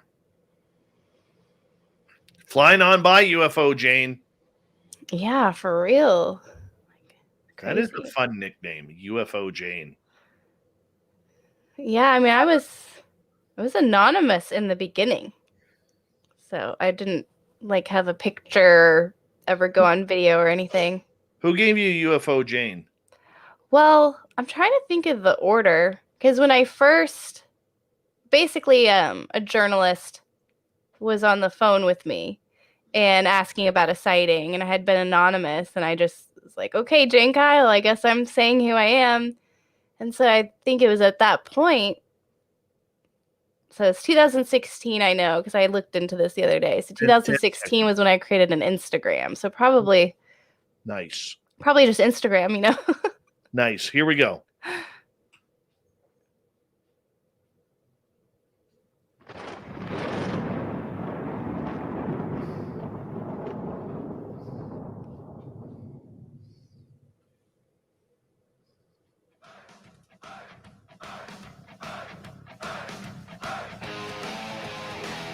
We pass the halfway point of Spaced Out Radio tonight.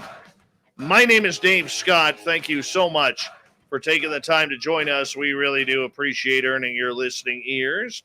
Want to remind you that if you missed portions of this show or others, check out our free archives by going to youtube.com/Spaced Out Radio. do me the favor, hit that subscribe button. Our website is spacedoutradio.com. We have a plethora of features for you. Rock out to Bumblefoot. Read up on Shirky Poo's Newswire.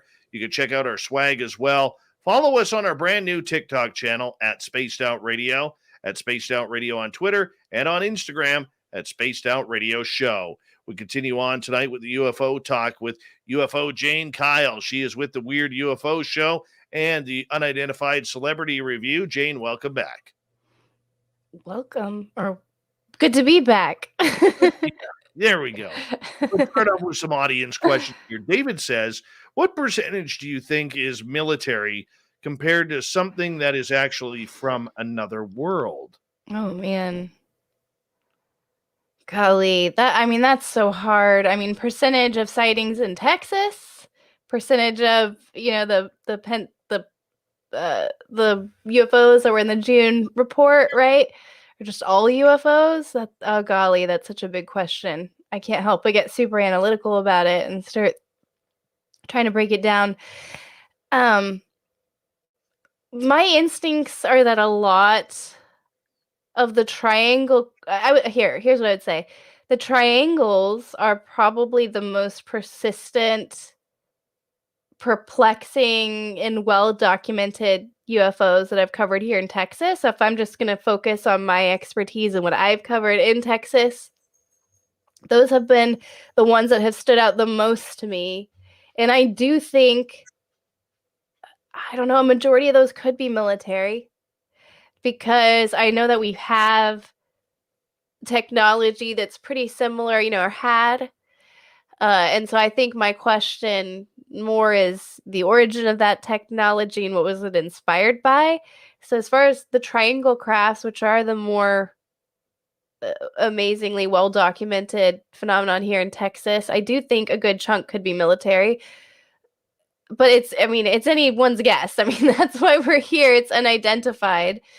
The orbs, those don't seem military to me. Those don't seem, I'm not even sure if those are piloted by like a gray alien, right? Or a humanoid. The orbs, which are again another really common phenomenon in Texas, just balls of light that hover for long periods of time and then disappear and reappear, or then take off or move, right? They don't necessarily have a distinct shape like a flying saucer, or those, I would say 0% are military. And, that doesn't mean that 100% are alien, though. I mean, we talked about ball lightning earlier in the program. That's something I'm pretty interested in. Things like earthquake lights and the idea of energy kind of just in the atmosphere, right? So yeah, I guess it just depends on what type of UFO you're talking about. But that really is an impossible question to answer right now. And I mean, that's why we're here today, because we don't know. Very true. Very true. Stephen is asking, have you ever met someone, or do you know someone who's ever seen an Arcturian, Lyran, or vegan ET? I'm trying to think. The Arcturian, that sounds familiar. I feel like I've gotten emails maybe about the Arcturian. I could look it up. I'm not sure about Lyran, and is it vegan or vegan? Yeah, I'm not sure about that. I feel like vegan. I've heard of the Arcturian. I've heard of vegan, like in other cases. As far as who've come to me, sorry, I've got nothing for you there, Stephen. All right. Samantha Mowat, Stephen, would be a great one to talk to about that. Samantha. Okay. Yeah, Samantha Mowat. You might want to have her on your show. She'll blow your mind. Okay. Yeah. Fun. Yeah, I'm down. Yeah. 25 minutes after I met Samantha back on April 15th, 2014, she walked me into a forest and there was aliens around. Oh, did we talk about this in your last show? Yeah, we did. It's all coming back to me now. It's so crazy how many cases there are There are some times when I wouldn't say I lose faith ever. I'm have a lot of confidence that this phenomenon is real. It's just like anything in life, right? But sometimes I just take it for granted, and then I stumble upon a new case, like, oh, there was rumored radar evidence for this, or like, and I had never heard of it, and I've been doing this for over a decade, so it's like, man, it's just astonishing, and the cases start to blend together, which I know is probably disappointing. I know people ask me sometimes, oh, what's the favorite case you've covered or whatever, and so I don't mean to be insensitive to what you shared with me, Dave, but the truth is people have shared things like that with me so many times that you almost take it for granted. Mm-hmm. Right? And it just, and then I really start to notice patterns more, right, than individual cases, and it turns into that. And I think that just shows you that there's something going on here. And this is not just fantasies, hallucinations, or straight up sleep paralysis, right? That people are experiencing. Something is happening here. Very true. Very true. I fully agree with you. All right. Stephen wants to know, what is loosh? I actually had to look this up. Do you know what loosh is? Loosh? No. What is that? It is a new age term applied to energy produced by human beings that other entities use to feed from it. I was gonna guess something like energy, because it sounds like that, like juice, like juice something up. Huh, okay. So this is good energy? I think it could be good or bad. I think it's just these energy suckers, like succubuses and incubuses, who come after you. This is like vampires. Like psychic vampires, right? Energy vampires, yes. Yeah. I mean, we all, it's funny when you talk about energy, it's like everybody knows, well, I mean, it literally, energy does literally exist. We have actual science behind it. It's an actual thing. But like the energy in your office, like, cozy and everything. And then, I was already picking up on it. I had these warm, cozy vibes. And then sure enough, one guitar is your daughter's, another guitar is your son's, right?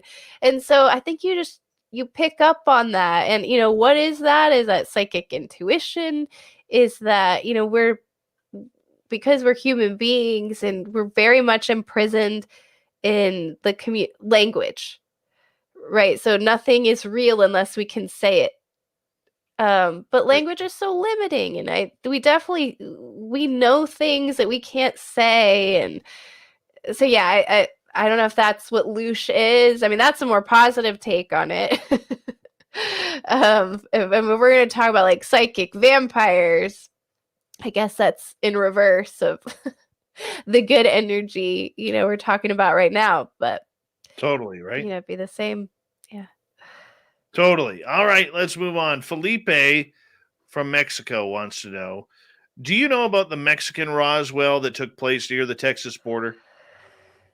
Mexican Roswell. I don't. What year? I'm wondering if I'm thinking of a different name, though. So it was actually in Mexico, not the Chihuahua UFO crash. Oh, man. See, this is what I'm talking about. If I haven't looked into this case yet, I would be like, how in all these years, right? Yeah, I'm looking it up right now. I will totally look into that. I'm not sure if I've covered it before. How interesting. 1974 Rio Grande. Ah, okay. I'll definitely be looking into that one. Thank you. Yeah, there's so many Roswells, right? There's a case, and I bring it up all the time in case there's anybody who is from Hungary or can speak Hungarian. Because there were these leaked allegedly leaked files. We don't know. That's what I've been trying to confirm all these years, of the supposed crash, UFO crash, and recovery of a live alien who communicated telepathically. And there's multiple documents, and it's all in Hungarian. And it was just leaked online years and years and years ago. Haven't been able to find anything else about it since. But what was crazy is I was able to validate aspects of it independently. So the pilot that is in the documents is a real pilot. The crash, he wasn't a real plane crash that day. So there is an actual public story for everything. So, if the documents are hoaxed, oh my gosh, how elaborate, and to what aim? Because, as far as I know, I think I'm the only English speaker or writer that has covered this, as some other outlets, covered it as well. And really, I'm just going off of the Mexican Roswell, because I call that the Hungarian Roswell. So that I'm still trying to learn about. So if anybody can speak Hungarian or knows Hungary, I've reached out to various people and just not had any luck, but it's going to be hard to get to the bottom of that case outside of Hungary. So I can do my best with Google Translate, but I don't think that cuts it. So if anybody can help with that case, it was 1996, Hungarian Roswell. And this Mexico one that Felipe was referring to is 1970 something.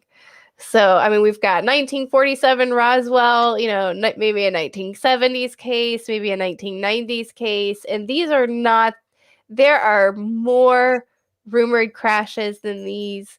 There are suspicious meteorite events, let's just say. So there's a long trail, I guess you could say, of space objects crashing or landing on planet Earth. So there might be many more Roswells than we realize. I agree with you. On that. Stephen is asking, when will the staged alien invasion happen? I know it will be followed by a real one. Golly, that's the scariest thing, right? Aliens are kind of scary to think about, or are scary to think about. But humans lying about aliens or staging a fake alien invasion, that's super scary, right? I think that's, when we talk about, not trusting the narrative, it's scenarios like that I think keep us up at night, at least. Because that is the trick, right? Because something can be real or not real, and or UFOs can be real and visiting, right? But that doesn't mean that the UFOs that are being leaked to us, right, or being shown to us are alien in origin, right? And you don't even have to invoke any conspiracy there, right, or any malicious intent, right? You don't have to even. We should expect a fake alien invasion, and not even with any intention for it to be that way, right? But if we're calling UFOs aliens and calling them a threat, and it turns out that's not the case, that's just as dangerous, right? So I think it's okay to be wary of that. And look at this. We're in this day and age of deep fakes, of there's not any news outlets that anybody trusts, no politicians that anybody trusts. We have really divisive political groups, right, that seem to want to fight more than, actually know the truth about things. So, yeah, all bets are off here of what could be possible, really. And so it is a little bit of a disconnect or juxtaposition when we have, again, like I said, there's kind of these two factions. There's this faction of just genuine people who just want to find out the truth. They're just turning, one stone over the other. I think about my son, and like a child, we want to know the truth. But then we have this legacy and this darkness and this, all this deception that is threatening that always, and it's always there. And I think we have to keep acknowledging it and knowing that it's there. Or else, yeah, I think it could eat us whole. Very true. Very true. All right, let's go to Spaghetti Lee, as we got about 8 minutes. So we got some time here. Great to see you here on SOR, Jane. What disclosure truth do you believe the general public is not ready to handle? Oh, man. So what disclosure truths? I mean, I think the idea that aliens are real and are visiting is, well, here's what I'll say. We think that people are there, and that's not a big deal to them. And I don't think that's necessarily the case. I think, I don't know, is it still the majority of people? I don't know. But a significant number of people, maybe the majority of your friends and family, so probably the majority of people, that's still not in their, that's just not in their notebook. That's not in their, this is how the world works, right? And so that may not seem like a big deal to you, that aliens could be real and could be visiting, but it is a big deal. And I don't know that everybody is totally ready for that yet. One of the reasons, and we talked about this earlier, that I got into this world, well, certainly I wanted to prepare myself and educate myself, but I wanted to prepare family and friends. I wanted them to know this is coming and it not be a surprise and a shock. And and also my family and friends are smart, great people, so you shouldn't underestimate them. And so they seem like maybe they're ready for that idea about aliens are visiting, but I'm not sure if everybody's ready for that. And because the implication is tremendous, right? If aliens are real and are visiting, that means the government has been lying this whole time, right? That means all the history books have to be rewritten about our history here, probably, and our origin here on planet Earth, and the science books have to be rewritten about what's possible and what's not. And there's a lot of people who have a lot of faith in their government still, even after all of these years, still have some faith, that if Roswell was a real UFO crash, they would have been told by now. And so I think that's still a big deal for some people to process, that a whole worldview that could be shaped, could be incorrect and shaped by these government forces. I still think that's a lot for people. And but that also gets to the point too, Jane. So we got about 5 minutes left. That also gets to the point of the Pandora's box that we talked about earlier. I mean, there's disclosure and then there's disclosure. Right. The real disclosure of what happened at Roswell, Kecksburg, Phoenix, Shag Harbor, Marfa, you name the places. Cash-Landrum, where there was actual physical sickness. Yeah. Absolutely. You look at all of those cases. Will we ever get to know the truth? What about signals? What about the astronauts who've said they saw things while they were walking on the moon? All right. There is a ton of rumors out there, and it goes as stupid as, did Eisenhower meet with aliens back in 1954? The point that I'm getting at, with the way everything is going right now, and a lot of people will laugh at me when I say this, and I don't really care. But the way I look at it is, when we open that Pandora's box to everything, that's where we need to know, is Bob Lazar real? Is Eisenhower's story real? Right. What happened to the bodies at Roswell? Are they there? What about that other crash around Roswell that has been talked about? All right. I mean, there's so many different ideals here that nothing can be thrown in the garbage, whether you believe Lazar or not, whether you believe Elizondo or not, even if you don't believe Anjali these days. Nothing can be thrown out right now. Yeah, yeah, nothing can be thrown out because you can't. What if you throw out the truth during your search for the truth? That'd be a shame, right? And then you're just up the creek, without a paddle, right? Looking to people to tell you, what the truth is again, and you're no farther than you were before disclosure, quote unquote. So I do think I am just not a doom and gloom person.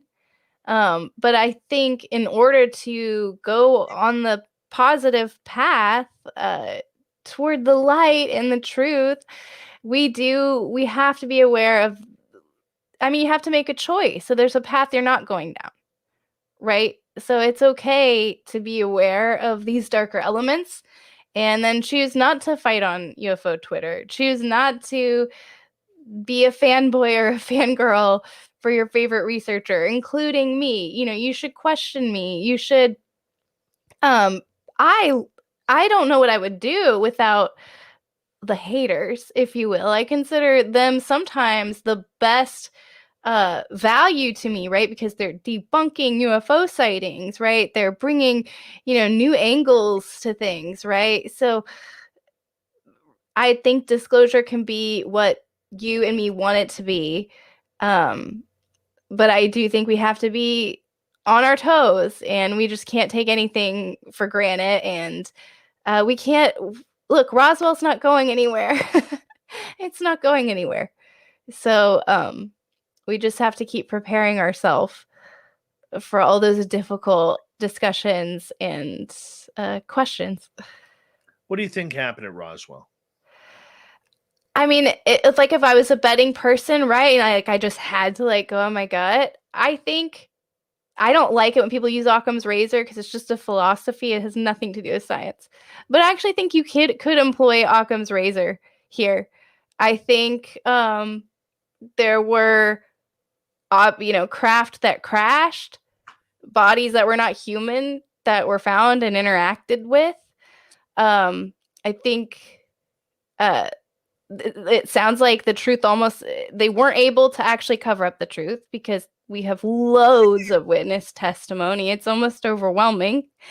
And I mean, we literally saw the cover up in front of our eyes and we still question it to this day. Now may there have been military exercises going on in that location when those alien ships crashed, right? Like Project Mogul. Well, I'm sure there might have been military exercises or things, going on, at that time. Now with the Tic Tac UFO, we're learning that we were actually looking for those UFOs, right? We were ready for them. Maybe in Roswell we were ready for them. Maybe there was some military activity going on. So, I mean, I don't think that excuse me, I don't think I'm ever going to know what happened at Roswell because I wasn't there and I'm comfortable with that. Perfect. Let's leave it right there as we got UFOJane for another 30 minutes here on Spaced Out Radio. We will continue with the UFO talk, your questions, and more. And then at the bottom of hour number 3, the fedora-wearing John Hudson is here for the unbiased UFO report. We'll be back with more Spaced Out Radio in hour 3 next.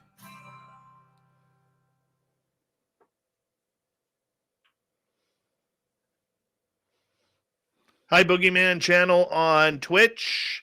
Yes, we are live. Yes, we are live. Not a stupid question. Don't forget to hit that subscribe button.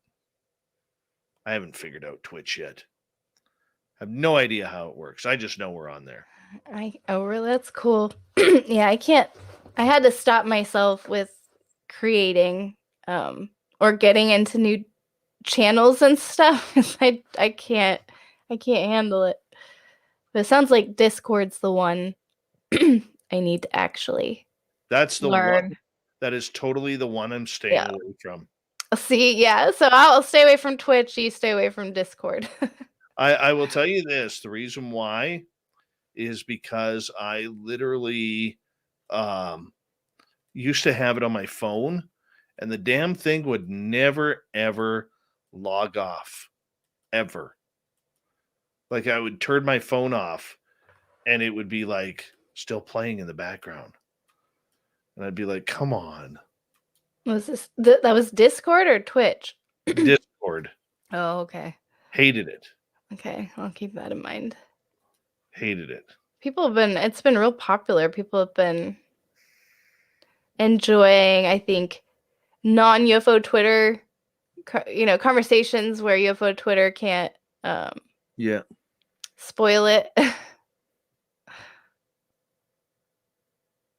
No, our next one will be us going over to TikTok. I have a TikTok, but I think I've only, what did I post? I think I have just a video of my dog on there. We haven't posted a single video yet. Yeah, people can, let's see, what's my handle on? It's Jane Kyle UFOs. Jane And I have 2. Kyle UFOs. They're Okay. still UFO related videos. We're adding you. But they have my dogs. I've added you. Awesome. Sweet. Uh-huh. Well, there's a lot of UFO sightings that end up on TikTok. That's kind of like the new. There's always a place, where the new UFO sightings are getting like reported and leaking, and TikTok is where it's at. Apparently so, especially for that younger crowd. Mm-hmm. And I'm not young anymore. I'm still handsome, but just not young anymore. I mean, what's old these days? I feel like. Very true. I mean, I don't know the different ages here. I don't want to offend anybody, but I just know that my concept of what was old is changing as I'm getting older. I don't know. But I do know that I'm not ready for TikTok yet. And yet, we're going to go down that road. Maybe I still got it then, since I have a few TikTok videos.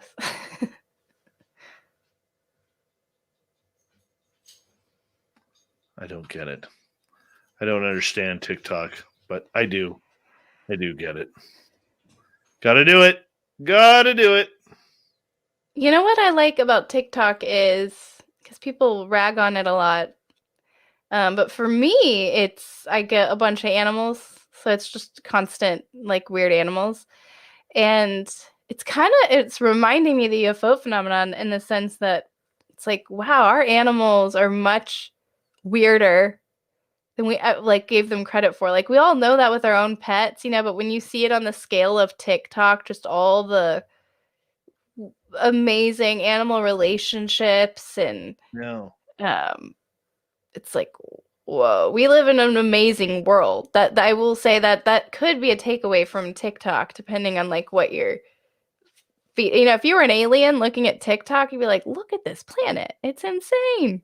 No kidding. It's like, oh my gosh, this is somebody in a rainforest with like a parrot, and now I'm looking at somebody in New York City that's teaching their dog how to talk, because that's the thing on TikTok. Dogs have these mats that they like touch and it says words. I know, that drives me nuts. So ridiculous. But I mean, imagine it being an alien and looking through TikTok. You'd probably be pretty impressed with people. We rag on ourselves so much, we're not that bad. We got about a minute to go here.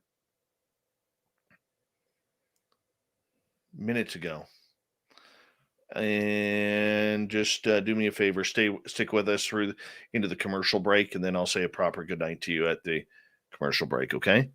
Sure. I want to say a big thank you to Cat Chaser, G West, Mark, Kaysen, Alicia, Spooky, Todd, and Black Dragon for the amazing super chats tonight. It really helps us grow in what we're doing on a nightly basis. So thank you so much. Another way to support this show is hit that thumbs up or thumbs down and the subscribe button with the bell. We are here 7 days a week for your listening entertainment. Thank you to all the veterans out there tuning us in. We absolutely love you. You always have a safe home here on Spaced Out Radio and in our chat room. And all the regulars out there, even those that look like Michael Huntington, we appreciate you coming on in and joining us on a nightly basis. So thank you very much. Here we go with the third hour, everyone.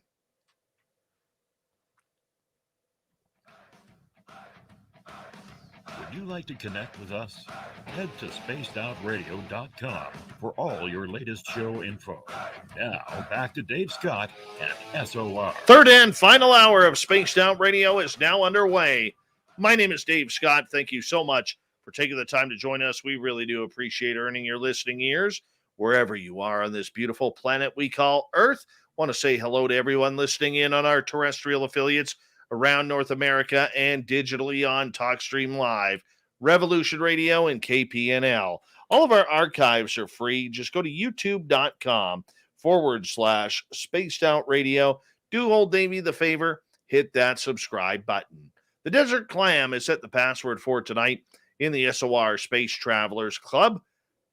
Kachemak. Kachemak is your password. Use it wisely, Space Travelers, as the clam sets the password each and every night right here on Spaced Out Radio. Our website, spacedoutradio.com. We have a plethora of features for you. Rock out to Bumblefoot. Read up on Shirky Poo's Newswire. Follow us on Twitter at Spaced Out Radio, Instagram, Spaced Out Radio Show, and on TikTok, our brand new at Spaced Out Radio. For the final time tonight, we introduce UFOJane. Yes, Jane Kyle is the host of the Weird UFO Show, along with a new member of the Unidentified Celebrity Review. She's been investigating UFOs for, well over a decade now, and she's still having fun doing it. We got her until the bottom of the hour. Jane, welcome back. Hey. Got some audience questions for you. Yeah, let's do it. Sovereign wants to know, are you aware that there are a lot of alien hybrids or full-blown aliens posing as humans in Texas? Well, I am aware because there are a lot of people claiming to be hybrids, and I mean, it sounds like I'm being tongue-in-cheek about this, but I actually think that this could be part of disclosure, where we see people increasingly saying, I think I have alien DNA, or, using 23andMe and Ancestry.com or whatever to make a case that they're from the stars, right? When Avatar came out, there were a group of people that felt like it was like their home planet and they wanted to go back, and that movie made them sad.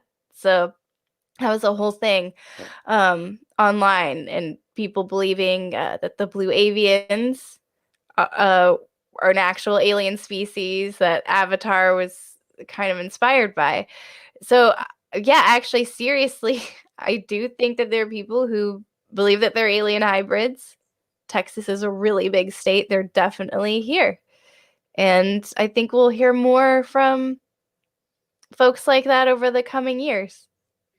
I think so too. It's amazing. I always wonder, walking around, who's an alien and who's not. I was in a shopping mall yesterday, and I swear half of them were aliens.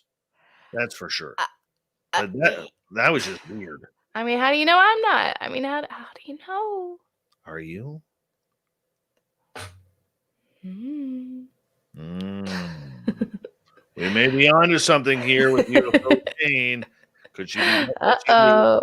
All right, follow up from Sovereign. Do you know about the Aztec, New Mexico UFO crash and what was found inside that crashed UFO? So the New Mexico is what I was going to bring up earlier when you brought up the Mexican Roswell. So that's ringing a bell a little bit. Oh man, I wish we could hear from you, Sovereign, because I don't know what was found inside the UFO, but it sounds like I've got some cases to look into. I always appreciate Aztec, New Mexico. I don't know. It's okay. Let's move on to another one. Stu Gerson. Why are there so many UFO crashes? I thought aliens were advanced. I love that. That's a common skeptic debunking tactic, and it's so funny too. If UFOs didn't ever crash here, guess what they'd be asking? How come the UFOs aren't crashing here ever? If the UFOs are real, wouldn't we have found a crash by now? So it's funny how you can always flip that logic.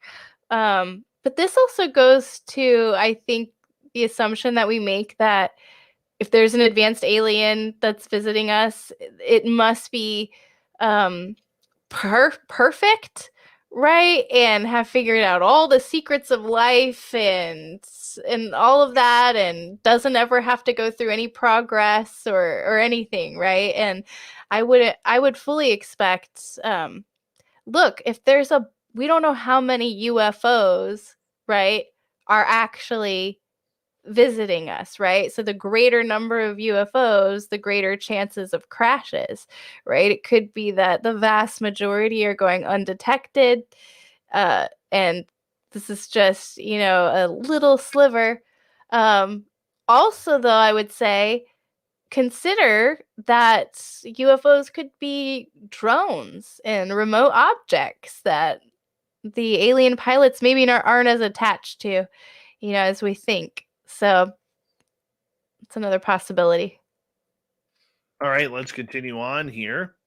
And let's go to Tony. Do you think the news media and government are hanging back for the Congress reports? So, meaning, I'm not sure I fully understand the question. Like, just not really getting too excited about everything, that there's going to be a big media storm to come, I think is what you're getting at. I think that's possible. I feel like it's been kind of quiet on the media front as far as this topic goes. There was a period where it seems like, I was getting texts, from family members and friends, like, did you see this, on Fox News or CNN or whatever? And it does seem like the conversation's getting a little more inside baseball again, right? Like, I don't know if this UAP amendment is really on people's radars or not, in the mainstream. So yeah, they could be waiting for some upcoming events. Yeah, I'm not sure, because I mean, what media, what government, right? Are you talking about UFO Twitter, those voices, or Lou Elizondo, or, I mean, there's so many.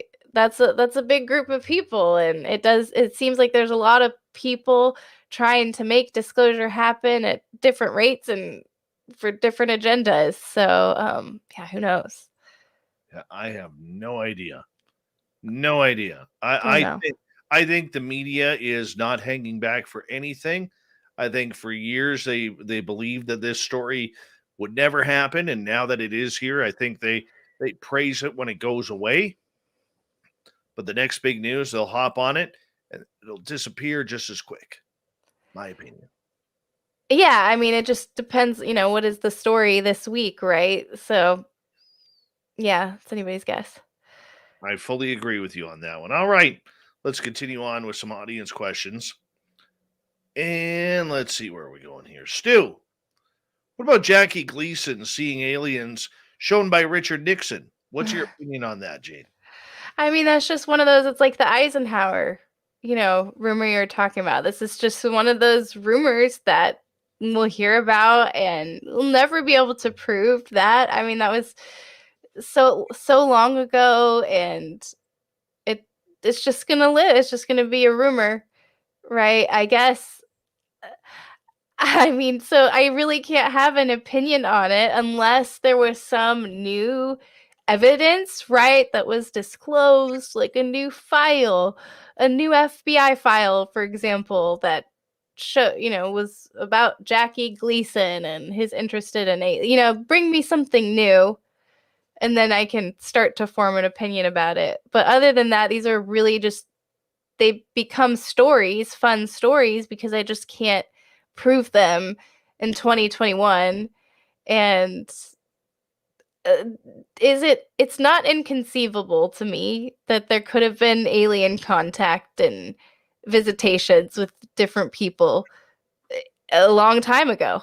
But I mean, where's the proof? How how can I have an opinion about it? It's so hard. I wanted to bring this question up earlier with you, and thank you, Tony, for reminding me. What are your thoughts about Lou Elizondo and Chris Mellon joining Avi Loeb's band of observers? So like the Galileo project, Yes. essentially, yeah. Well, I mean, it's not surprising. I don't think it's surprising. And I think with this UAP amendment, if this House bill passes, it looks like the Galileo project will be maybe part of this advisory committee, right? So I think that's interesting, especially because people are suggesting Christopher Mellon may have helped to put the language together for that amendment. So I think that's definitely something to watch, and it looks like Galileo project's definitely being poised to be, I don't know, I guess the new To the Stars Academy. Then I don't know what the next the next incarnation, I guess, of all of this. So I'm going to be honest with you. I don't like the move. I don't like the move. I understand the move. Okay, because if you want to get deep into the government right now, you need Elizondo and you need Mellon. I think we can agree on that. But I always worry about transparency. The TTSA asked for transparency, or said they were going to provide transparency. They didn't. Now we're hearing the exact same thing about transparency from Avi Loeb's Galileo project. And they seem to be going down that same road with the same people. And I'll be honest with you, it's not out of disrespect for people like Mellon or Elizondo. It isn't that at all. But I want scientists. I don't want Seth Stoshak on there from SETI Research, where after 30 years of searching, he's found nothing and has been nothing but a thorn in ufology's side by not believing anything about this phenomena.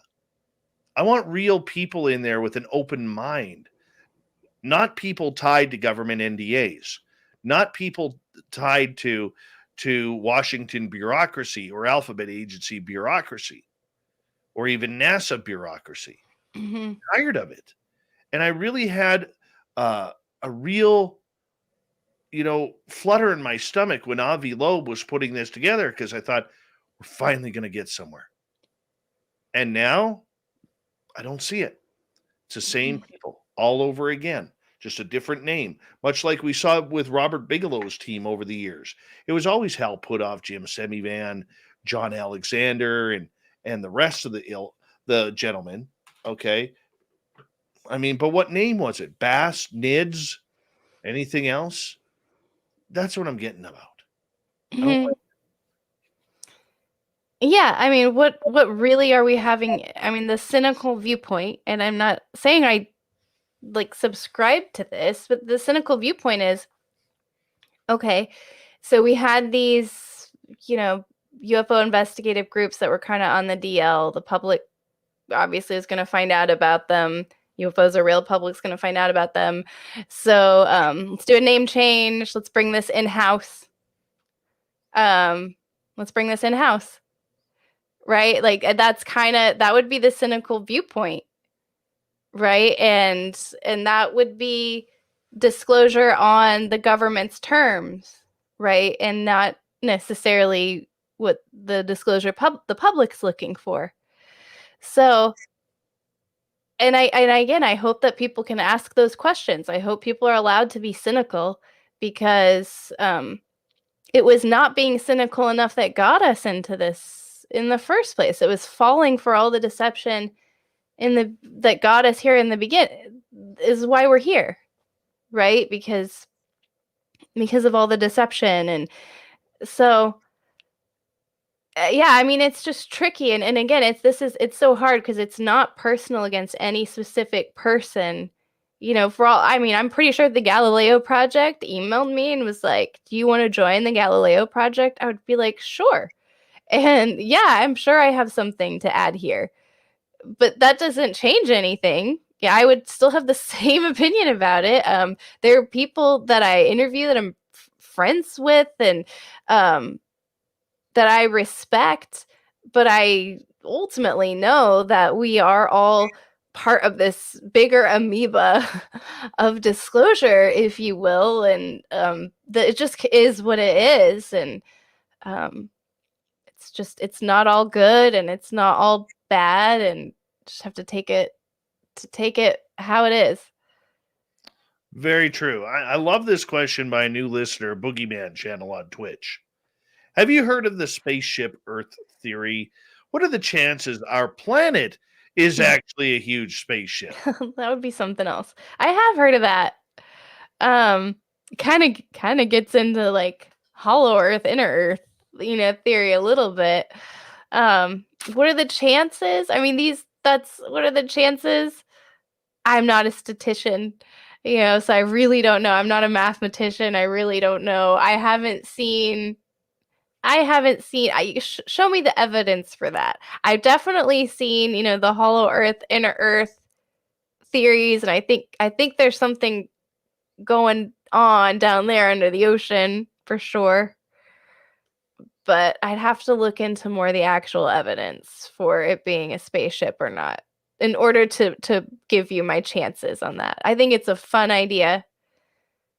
I'm telling you, the truth's probably something like that, right? It's probably something that none of us are are really considering, right? So, All right, let's go to Roy the Boy. Do you think the reason why information is leaking out now, something's going to be happening that's completely out of government control? so that's yeah. So one of the people ask why now? Why is this happening now? I think on one hand, it's an opportunity we have now to just get all this out because a lot of people who've been protecting or keeping the secret are no longer with us today, right? So that's why now, right? We have a new age.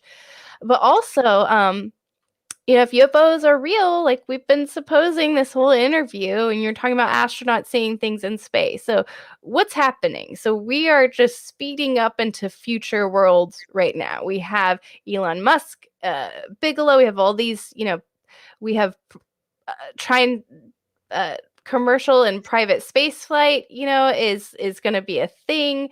And well, let's keep presuming that aliens are real. So that means that maybe there's going to be some mass sighting. Maybe people are going to start seeing things in space. I want to find out. I want to ask William Shatner if he saw anything weird in space, right? So is it that there's going to be this private space flight? People are going to see things. Is there going to be a mass event or even a foreign government again disclosing something? And so we need to make sure that we have all the information down and the story written and the case for this ready to go, so that we all kind of fall lockstep with that.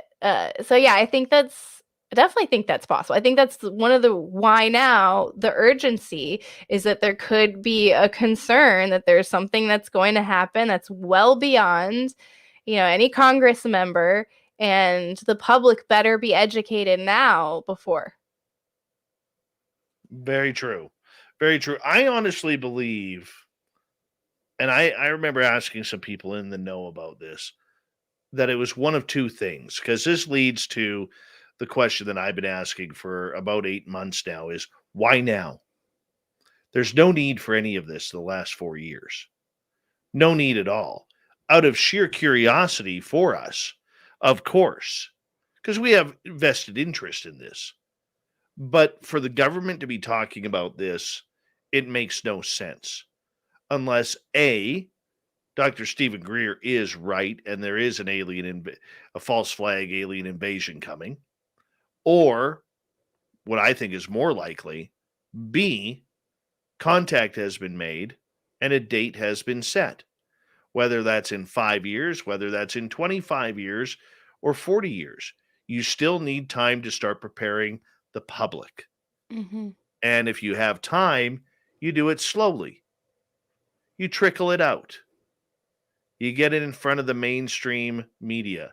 You control the narrative to make sure that anybody going against that narrative looks like a lunatic rather than the whole trust your government thing. Mm-hmm. And I really believe, and I could be 100% wrong here, Jane and audience, but I really believe a date was set. And that's why this started.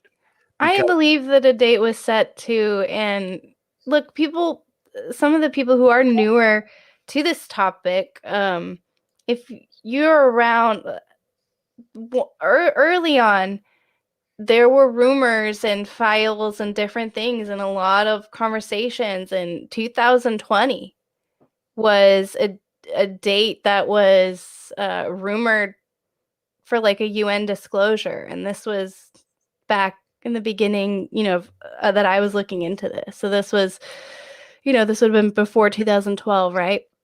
Right. That was out there, right?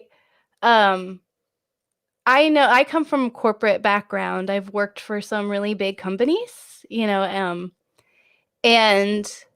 the big companies plan 3, 5, 10, really big companies 20 years out. And these are secret plans. These are plans you don't share with your competitors. You don't share with your customers. You don't even necessarily share with the shareholders, right? These are strategic plans to, whatever that company objective is, right? And I know that something as important as UFOs and aliens, something that is high national security, high stakes as that, is going to have the most strategic, smartest people tasked with how to deal with that. So whether or not, any of those plans, went to fruition, I can't imagine that in 1947 Roswell, around that time period, if there weren't some plans there weren't some decisions, some strategies, some plans put in place, and if those didn't continue to evolve, as interactions and sightings evolved, and curiously enough, in this amendment to the House bill that everybody's buzzing about, I have a YouTube video on my channel where I go in, break it down and to more in depth, but something I noticed is that in that amendment, they referred to the intelligence community 3 times. So basically, like, let's find out about UFOs from the intelligence community. And in the amendment, in the very end, there's a definition section, and it defines intelligence community as defined in the Section 3 of the National Security Act of 1947. So the National Security Act of 1947 went into effect just a few months after Roswell, and it restructured the whole military and intelligence organizations. Right. On that note, UFOJane, we got to say goodnight to you. Thank you for a wonderful show here on Spaced Out Radio. Very much appreciate it. You can listen to her on the Weird UFO Show and UCR. Coming up next, we have the fedora-wearing John Hudson for the UFO Report. We'll be right back on Spaced Out Radio. Hi. Oh. You are wonderful. Wonderful. Well, thanks for bearing with me. These taking the cat nap right before it give you some messed with my brain a little bit, but give you some good old-fashioned clapping. Oh, this was so fun. Really appreciate you, my friend. Thank you. Thank you. I feel like I can get a little more risque. A little more yeah. Hey. There's good vibes here. So anytime you want to come on, let me know. Yeah, you know what? Man, do you do any morning shows? No, unfortunately. You know what? I am going to be starting soon. I have an idea. That'll Okay. bring us one daytime show a week. Yeah, that's the only thing. It's just this. It's I know. it's like 1:30 here, guys, in Texas. But I'm one of those people that get tired at like 9. Trust me, But so this do is I. so fun. This is So so do fun. I. We'll talk soon, okay? Yeah. Talk soon, guys. Take care, my friend. Bye. Bye. UFOJane, everyone. The fedora wearing John Hudson will be here in a second. I just gotta step away, go to the bathroom. I'll be right back.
All right.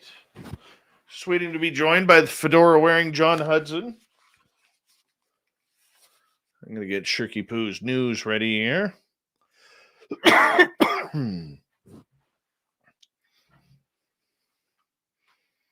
Mm-hmm.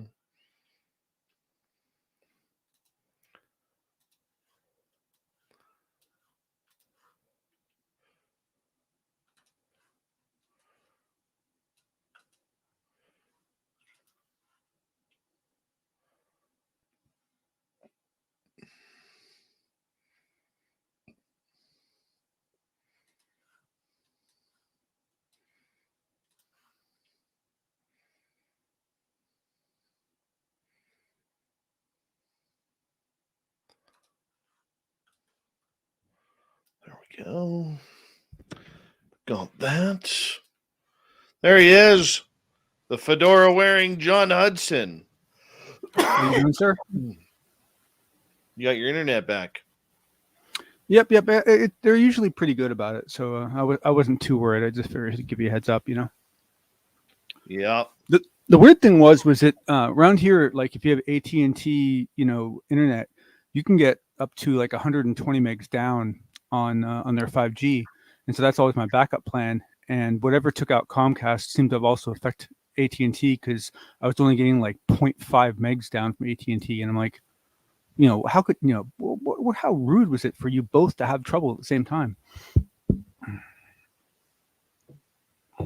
Apparently, you need a cowboy hat in honor of a Texas show. Julie, she was cool though, man. I love Jane. Yeah, she's. It was she was great to have on, and I mean, she because the thing is, like, when you have people on that are real journalists, like like Ross, like it takes to a different level, but they're not deep UFO people. She's this beautiful mix where she has that journalistic background that allows you to connect better with her, but she's been in the weeds more, and so she's a little more in the trenches. It's cool. I like it. I thought she did well. Oh yeah, no, she did great. Very well. Talking too much today. Well, it's a good thing you don't have a radio job, Trust me.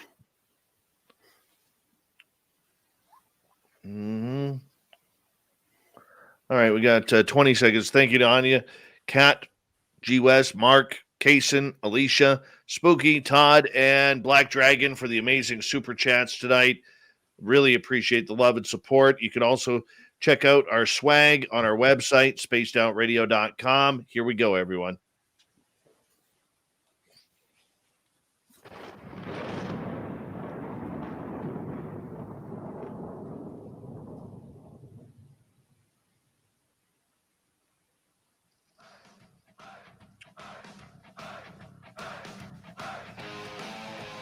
We rounded third. We're heading for home tonight on Spaced Out Radio. My name is Dave Scott. Thank you so much for taking the time to join us. We really do appreciate it. Want to remind you that if you have missed most of this show or others, check out our free archives by going to youtube.com/Spaced Out Radio. Do me the favor, hit that subscribe button. Our website, spacedoutradio.com. We have a plethora of features for you, including rocking out to Bumblefoot, reading up on Shirky Poo's Newswire. Check out our swag as well. Follow us on Twitter at Spaced Out Radio and on Instagram, Spaced Out Radio Show. Let's go to the unidentified, the unparalleled, the unbiased UFO Report. Here's John Hudson.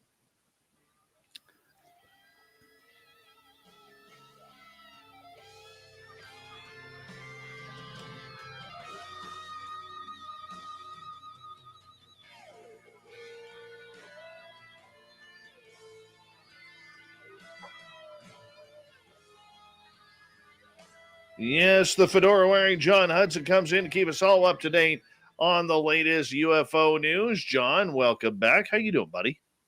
Doing good. Yourself, Dave? I am good. Good. Yeah. Yeah. Well, thank you, everyone, for sticking around. We do appreciate it, especially when you got, that great conversation with Jane. I love her. She's doing great work. So it's nice to have her back on, considering the problems we had last time. So I'm glad you did it so fast. Yeah, it worked out great, and she's a fantastic person and a fantastic interview, very pro, and I love the fact how she keeps her mind open. She's right in the thick of things, and she's able to keep her mind balanced, and I think that's fantastic. Absolutely fantastic. Well, it's one of the hardest things in this field is you find some piece of information that you wanted to find, and then it's really hard not to just go, boom, this is it. You got to take a step back and go, well, this still could be wrong, All right, let's get right to it, my friend. The Washington Examiner had some coverage on SA 4281, and the Transmedium in that committee's name reflects witness reports and military data. What do you got on this? So the thing I'm loving is that because when I first reported on this amendment, she had not made any public statements about it, and pretty much no one was covering it. Coverage was very, very, very, very small. Since then, a bunch of new coverage has shown up, and so basically, what's fun now is that you can contrast them. And this is a really important skill to have, because what it does is it allows you to see what is important to different subgroups of people, and how deep into these articles some of these reporters get. And so you take the Washington Examiner, for example, and as Dave said, they really focused on the transmedium stuff, right? Which I think is great. I think it's an important factor, because of the fact that, for so many people have gotten frustrated, just like some people have gotten frustrated about the lack of coverage of stuff before, say, 2004. Other people have been very frustrated by the fact that it's this huge focus on the skies and not a focus on anything beneath the water, right? So it shows that at least someone there is paying attention. And so, I'll provide a link to the article. It's not long. I recommend everyone read it, but you can kind of get a perspective of, what the Washington Examiner thinks that their customer base is going to catch on to in that bill, because it's actually fairly lengthy, the amendment itself. Okay, so for people who may not understand what the amendment is, let's give a rehash on what it is. Yes. Okay. Sorry. Quite right. So basically, over the last, I would say 3 months, Dave, 2 months, maybe, there have been several different proposals made, both in the House and the Senate, to rework the UAPTF. And initially, the Senate proposal was basically to keep it the same. The House came out with a much stronger amendment, trying to eliminate the task force, turn it into a real office, and flush it out in a nice build-out way. But for those of you that aren't American and aren't aware of this, the House and the Senate must agree on language, so that it has to be merged. Now we've had the next step in it, which is someone from the Senate side, Senator Joe Gillibrand, has basically come out, taken the House amendment, and added even more to it, including language that appears to be coming from something that our own Science Bob wrote, including language that is rumored to have come from Christopher Mellon. So, and it's well done. I know these things are hard to read, but I really recommend you guys read this one. It's a very interesting thing to read, and it's very well thought out. All right. Now, Fox News did something on this as well. Yeah, and so once again, so it's fun to just see what people are focusing on, and Fox News seemed to be more interested in the fact that it was all going to be gathered into a single repository. Most people, in my opinion, would not be inclined to focus on that, right? The fact that they are focused on that means that they're paying attention, right? I mean, it's a good thing.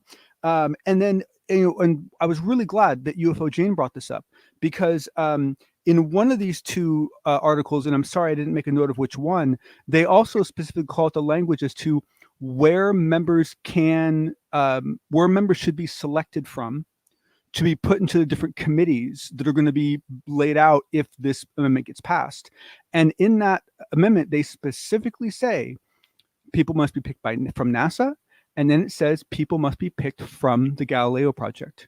And so the Galileo Project is actually in the amendment as one of the groups that needs to have representation within this office, which is very, very interesting. Very interesting as well. Okay, let's move on here, because you have some more information about a gentleman named John Ramirez. Now, before we get into this, remind people who John Ramirez is. Yeah, so John Ramirez, he just kind of came out into the scene quite recently. He is a retired CIA. He retired in 2009. He held several very significant roles, including some of the senior science offices and so forth. And essentially, to my knowledge, where he first kind of started showing his teeth a little bit was basically in this small Discord channel that I'm on, which is only about 12 of us, and this was several months ago. Then recently, he basically created a presentation that he wrote that he submitted to CIA with the intention of getting it redacted. He's trying to push them to the point of redacting it, and they haven't yet, which is very interesting. And after working on this presentation for a while, showing it to some of us, he finally went on a YouTube channel and gave the presentation. He also went on to another YouTube channel, Disclosure something in the UK, and gave a very good interview. And so we're finally starting to get real public appearances of John Ramirez, which is now causing the mass of the community to start doing a very interesting attack on his credibility. And this is one of the things that I wanted to address, because what I'll show you in the notes is that aside from the fact that we've all heard anecdotal reasons to believe who he is, right? Someone on Reddit claiming to be a DoD high-ranking official claims to have validated his credentials. Science Bob seems to know something about him. I don't know exactly how familiar he is with him, but he basically said this guy was a hero. So he at least was aware of something he did. Jim Semivan appears to have had some contact with him, but none of that in writing. John Ramirez himself has provided some documentation. So one of the things he provided was a Central Intelligence citation. And so I'll include it in the notes. It's a nice citation, basically saying that, John F. Ramirez was awarded this for his career. It's a career intelligence medal, right? And he puts this out, and immediately people start saying, "Oh, that's a fake document," right? Welcome to UFO Twitter. Yeah. So then he goes on and provides the emails, because it turns out that when you're former CIA and you submit a presentation to the CIA for qualification, they give you a serial number for each slide. And so then you can go back and resubmit a slide saying, "I've changed this slide in this way." You can even propose future changes to let them give them a heads up. It's all very organized. And so he provided two of the emails. Obviously, some of the names are redacted and so forth, showing, that his submission was received, for, a certain slide number, and a following email showing that his submission was approved. And so these are two good email documents that show this. But once again, and I'll be honest, I could recreate these, right? I could recreate the citation, right? These would not be, and this is the problem, is these were not hard to fake, right? But how do we handle this, right? I mean, like some people said, well, look, we have 2 or 3 anecdotal sources, right, that are not related, right? Does the fact that there's 3 of them give an anecdotal data point a higher level of credibility? Some people say yes, some people say no. These documents for some people are very reassuring. There are other people that just think they're completely worthless. But then the challenge is how do you actually confirm someone's identity, right? I mean, unless you like know some way to actually reach into the CIA and ask them to confirm an employee, I know there is something like this for other agencies where you can call an 800 number, give someone some information, and they will validate that someone actually is, within that organization. I don't know if the CIA has this or not, but we're getting into this challenging point where we've had, like UFOJane brought this up well. We've had so many jokers in the past.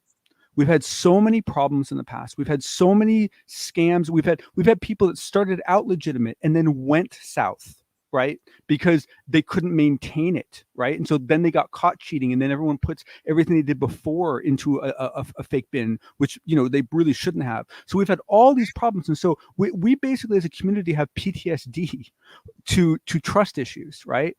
And here you have John Ramirez, who says in this interview that one of the reasons why he's doing this is because he has several friends in the intelligence community that he's asked to get involved. And they've all said, no way in hell am I submitting myself to that. There's just no way I'm doing it. And so one of the reasons why he's coming out is to prove to them that it's safe to do so. Prove to them that he can show value and that they can show value too. And what are we doing? We're shish kebabbing the guy, right? Of course. So so I think it's worthwhile, for some discussions to break out to start qualifying. How do we validate someone's identity? How do we validate someone's work history? What sort of pieces of evidence are going to be taken seriously, and what sort of chain of authority do each of those documents have to have? And I think we need to come to some kind of agreement, because right now it's taking us away from the main point.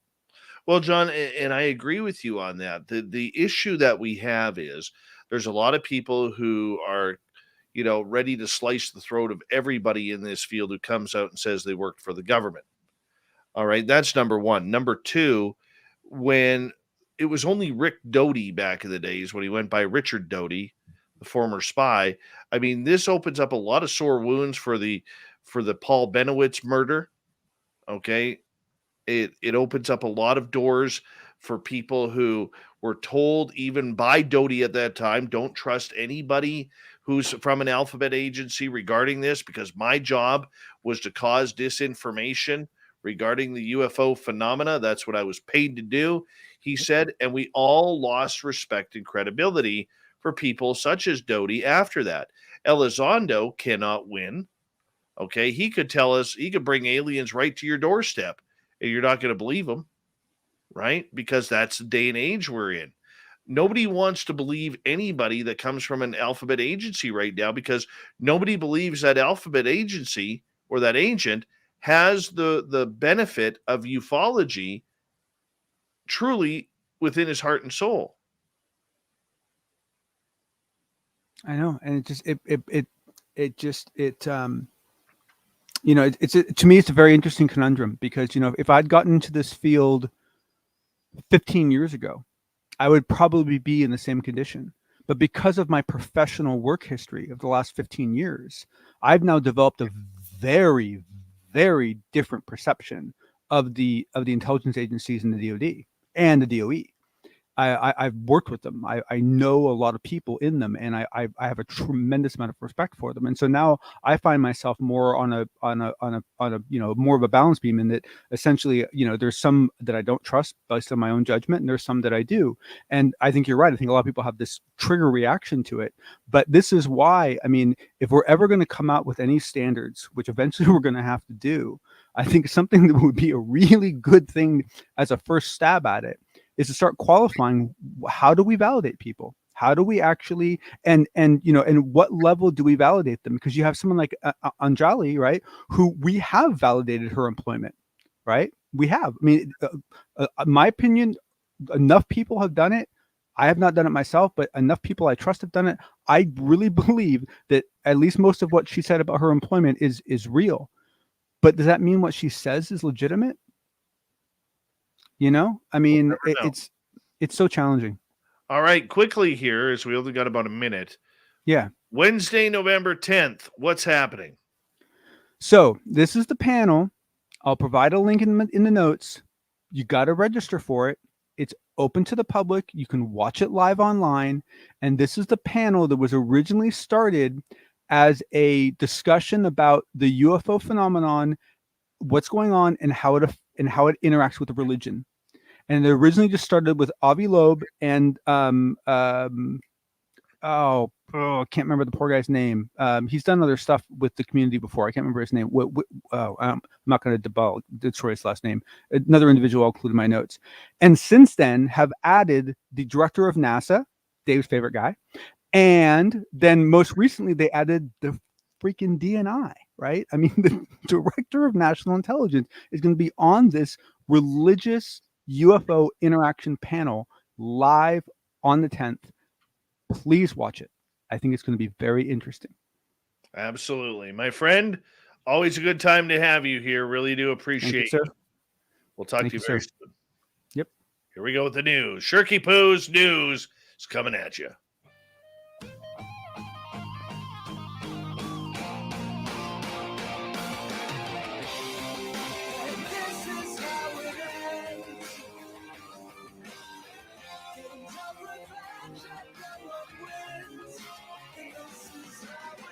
Here we go with Shirky Poo's news as we take a look around the world, starting off in the beautiful state of Georgia, where a court judge has made the call of a lifetime, the ruling of the century, which could hopefully go right across not only the United States, but Canada and the rest of the world. Oh, how this judge could potentially save us. Yes, a Georgia judge issued a tongue-in-cheek order banishing the elf on the shelf, a recent horrible Christmas tradition, from his county. Cobb County Superior Court Judge Robert Leonard tweeted the text of an order banishing the elf on a shelf, a small toy that reports the actions of children to Santa Claus in the run-up to Christmas, due to it posing a risk to the emotional health and well-being of Cobb's young children. Thank goodness. Toss this piece of crap in the garbage. Inexplicably, elves sometimes move and don't move overnight. When these elves do not move, it leaves our children of tender years in states of extreme emotional distress, Leonard wrote. The Elf on the Shelf sprang out in 2005 children's books of the same name by Carol Abersold and Chanda Bell. Leonard tweeted that his order was a gift to tired parents. He explained that families who love their elves can feel free to keep them or throw them in the garbage where they deserve to go. No contempts, he wrote. Listen to the judge, people. Get rid of that horrible elf in the shelf idea. Here's a cool story. A trash barrel from South Carolina ended up in the ocean and floated more than 3,500 miles to a beach in Ireland. The Myrtle Beach city government said in a Facebook post that visitors to a beach in Mulroney County, Mayo, found a blue trash can on the beach that still bore stickers from Myrtle Beach. The post included the text of an email from Keith McGreal, who was one of the people who found the barrel. That's an amazing voyage for a trash barrel, although we'd prefer that it stayed put on our beach rather than gallivanting all over the world via the Gulf Stream, the Myrtle Beach city government's post said. I don't think it's possible to tell when it went missing, but it probably was during a wind or storm event. Lots of brilliancy there. The city asked the finders to have the barrel recycled. Good job on them. All right, let's go hunt for some aliens. Thousands of alien worlds are known to orbit the stars beyond our solar system, and many more worlds, possibly harboring life, lie in waiting to be discovered. A new astronomical instrument called NEED, which is the NN Explorer Exoplanet Investigations with Doppler Spectrometry, has come online in 2021 to help scientists hunt for new alien worlds. The Texas Advanced Computing Center is assisting the effort with the supercomputer time and the expertise it needs science search for new worlds. Yeah, the need derives from the word meaning to see in the native language of Tohono O'odham, and whose land Kitt Peak National Observatory is located. We're proud that need is available to the worldwide astronomical community for exoplanet discovery and characterization, said Jason Wright, professor of astronomy and astrophysics at Penn State. Yeah, but let's just hope this project doesn't get Seth Stoshak on it, because they'll never find anything, and Seth will still, pick up a paycheck for finding nothing.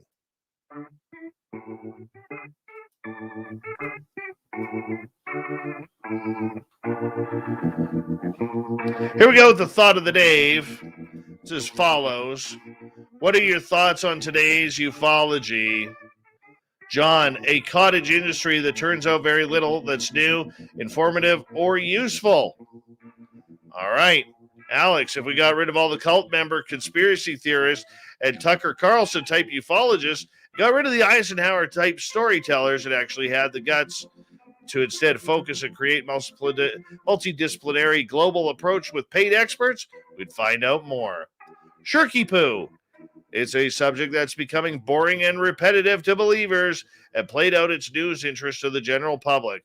And once the public watches TV shows which don't really tell them anything, it's a slam dunk into the crap-a-rama file for them.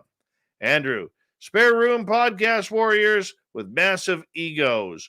Chris, the more I learn about it, the more I like it. Everyone needs to have their cliches, but there's some place for everyone. Needs more potatoes. We'll leave it right there. Thank you to everybody. The thought of the day, Shirky Poo for the news, John Hudson for the unbiased UFO report, and of course, UFOJane talking UFOs all night long. We got Mr. Ron Bumblefoot Thal rocking in the background with Little Brother is watching. Bumblefoot is the official music of Spaced Out Radio, rocking us in and out of every single show. Get your horns up for the guitar god himself. Special thanks to everybody listening in at home, at work, in your cars, wherever you may be. Thank you to everyone in our chat rooms tonight on YouTube, Twitch, LGAB, Revolution Radio, Spreaker, Facebook, and on Twitter at hashtag Spaced Out Radio. Remember, this show is copyright by Spaced Out Radio and SOR Media Ventures Limited. Thank you so much for choosing to share your evening with us, because together, my friends, say it with me, we own the night. Mr. Bumblefoot, we need a favor. We need you to take us home.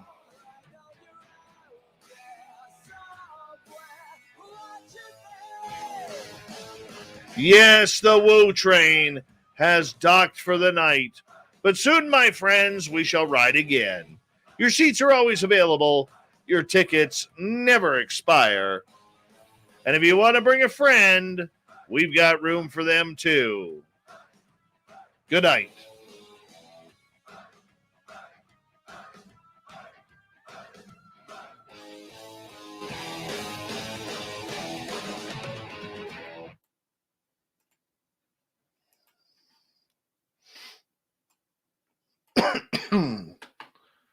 That was fun tonight.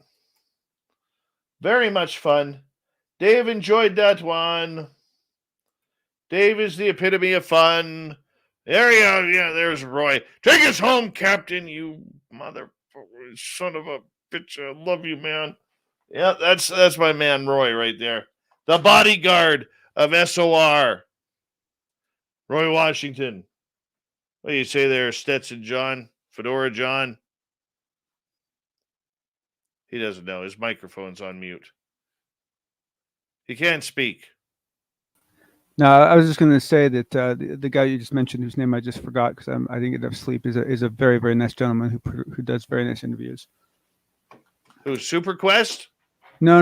The guy who does the Take Me Home, Captain. Bumblefoot? No, the guy who you get all excited about. That's Roy. He says, Roy what? Roy. Yeah. He's on the screen. Nice. Yeah, there you go. He's always like, come on, Captain, you dirtbag. Get her going here. Take us home, you bitch. He's always like that. Love him. But his interview of you when you guys talk about wrestling is one of my favorite pieces of interview time that I've watched in a long time. I had so much fun watching you two go off on wrestling. I don't even like wrestling. Thank you, buddy. What? I totally remember you saying that. Thank you. Yeah. It was like I don't even like wrestling, and I still just really enjoyed it because he does good interviews, and you were so into it. It was a lot of fun. Yeah. Quest is amazing. Great dude. He is one dude that I really, really want to like sit down with a big plate of nachos and a big stein of beer. Everybody, this is Maui. chat with, Say hi, man. Maui. Hi, Maui.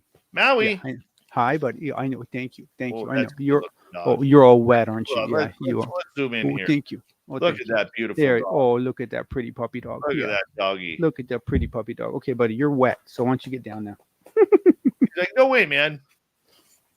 Good My boy. time. There you go. Good boy. There you go. He's just lonely because my wife and daughter are house sitting, so it's just me and him right now. So he's like, where'd you go? Where'd the wifey go? House sitting. Her sister went took a vacation, so Holly and her, Scarlett and her are over there just watching the house and hanging out with her nephew. Oh, cool. Very cool. Yep. Oh man, I wish there was some way to repair the Galileo project for you, because I don't think there's any argument it can, because I think you bring up good points, but I think it's kind of a bummer that your enjoyment of it has kind of been mangled.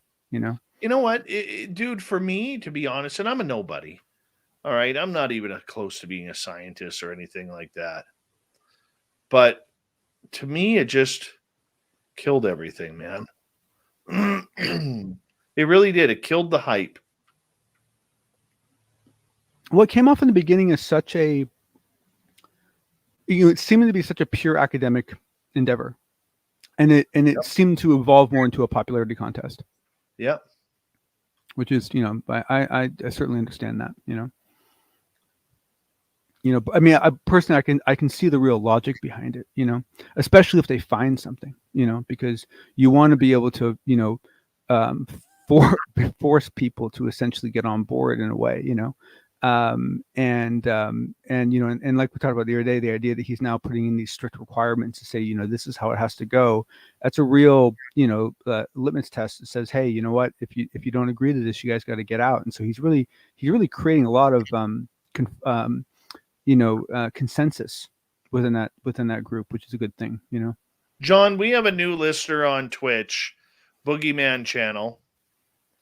Boogeyman Channel, what good the name. Galileo project is. Do you mind explaining? Not at all. So Avi Loeb, who is the head of astronomy at Harvard, he basically, when Oumuamua came by, that weird asteroid that came flying by, which by the way, I don't know how many people are aware of this, but we did not see it live. After it came into the solar system and after it had left, everyone then looked at the data and went, oh, what was that? Right? So that's one of the reasons why we don't know a whole lot about it, because we caught it after it left. Anyway, so Avi Loeb basically decided that this thing behaved so bizarrely that there was a good chance that it was not natural. And he believed this so fully that he wrote a paper and then ended up writing a book. And the result of all that work is he's now started this Galileo project, which is a project to solve the problem of videos being taken by government cameras. And he's trying to raise $100 million to build a custom camera, deploy them all over the world to cover the entire sky of Earth, and basically look for more Oumuamuas. Is that a reasonable summary? I think that's a that's a good one. And it has evolved a bit, because like in the beginning they were saying they only wanted to look at night sky, deep sky stuff. Now there's been some kind of give on that, looking at some other phenomenon, and so it's going to be interesting to see how it turns out. But basically what it is it's it really is an academic answer to TTSA. And I don't mean that as an insult. I mean that as a compliment. It's they're basically trying to do a better academically based version of TTSA. Oh, trust me, I want Avi Loeb to succeed. Okay, So Hacker Mike's on here. Let's kick dirt over the best shot of data we have. Awesome, SOR. Come on, just give them space. No, I want them to succeed. I do. I'm just not a fan of some of the players they're bringing in who have corrupted this field. That's all. I think that's a fair assessment. I'm not shooting down the project. I want to see it succeed. Yeah, no, I mean that's the thing is I don't share your view, Dave, but your I think your view is very logical and I think it's very understandable, and I think there's probably a lot of people that share it. It's especially people like yeah. Anyway, I don't want to pick on people, but there's some challenging folks, challenging, and that's the thing is I mean, do I personally believe that Galileo is going to bring us disclosure? No. I personally, as much as I support that program, I will be shocked.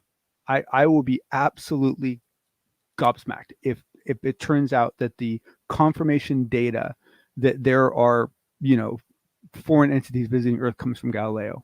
I will be absolutely shocked. But it could happen. And there's a good chance they're going to find other stuff.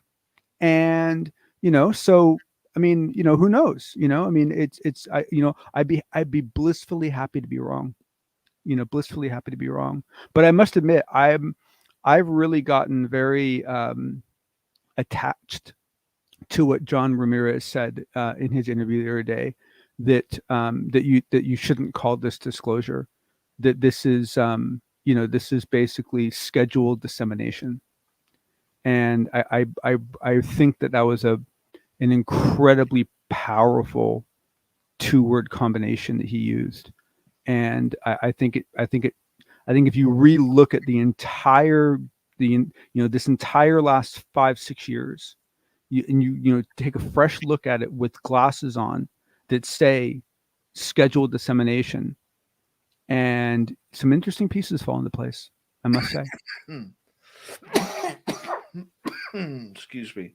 And this is another point where I agree with your logic. I just don't agree with your conclusion, and that is that to me, I mean, I understand concerns that people would have with the scheduling of information to be released, but at the same time, to me, just taking all that data and just dumping it into the field and just letting the world simmer on it is incredibly irresponsible. And I think having a plan of execution, a plan of how to do it, in a way that you think is going to do the most good, weighed against avoiding the most harm, I think it's a good thing. Now, do I trust that the government narrative is actually even keeled? No, of course not. It's going to be slanted toward their benefit. But I think there's a possibility that there's mutual benefit involved. So, there already has been to a degree, right? I mean, the very fact that we've gotten to a point now where I mean, first off, just people are getting a lot more comfortable having this conversation in public, right? I mean, well, I don't know what the word would be, but removing the stigma associated with UFO discussion, that alone has tremendous value. I mean, just tremendous value, because there's been so much stuff. I mean, I got into a great conversation the other day with a friend of mine, unfortunately very late at night, which we tend to do. And, we were having a really interesting discussion about motives. If you look at, the type of interaction that, say, Jonathan Davies has, and then you look at the type of interaction that Chris Bledsoe has, and you look at some of the other types of interaction that we've seen, depending on what your point of view is, looking down on it, you could come to some very different conclusions. And in some of those points of view, you could very easily and very successfully argue that it is a it is a military pre-intelligence gathering preconditioning maneuver done by a dominant entity. I mean, some of the stuff looks very, very scary, right? The way it's done, the types of things that are done. Then you can look at other things and, you know, you view it a different way. But we were having this really good discussion about it.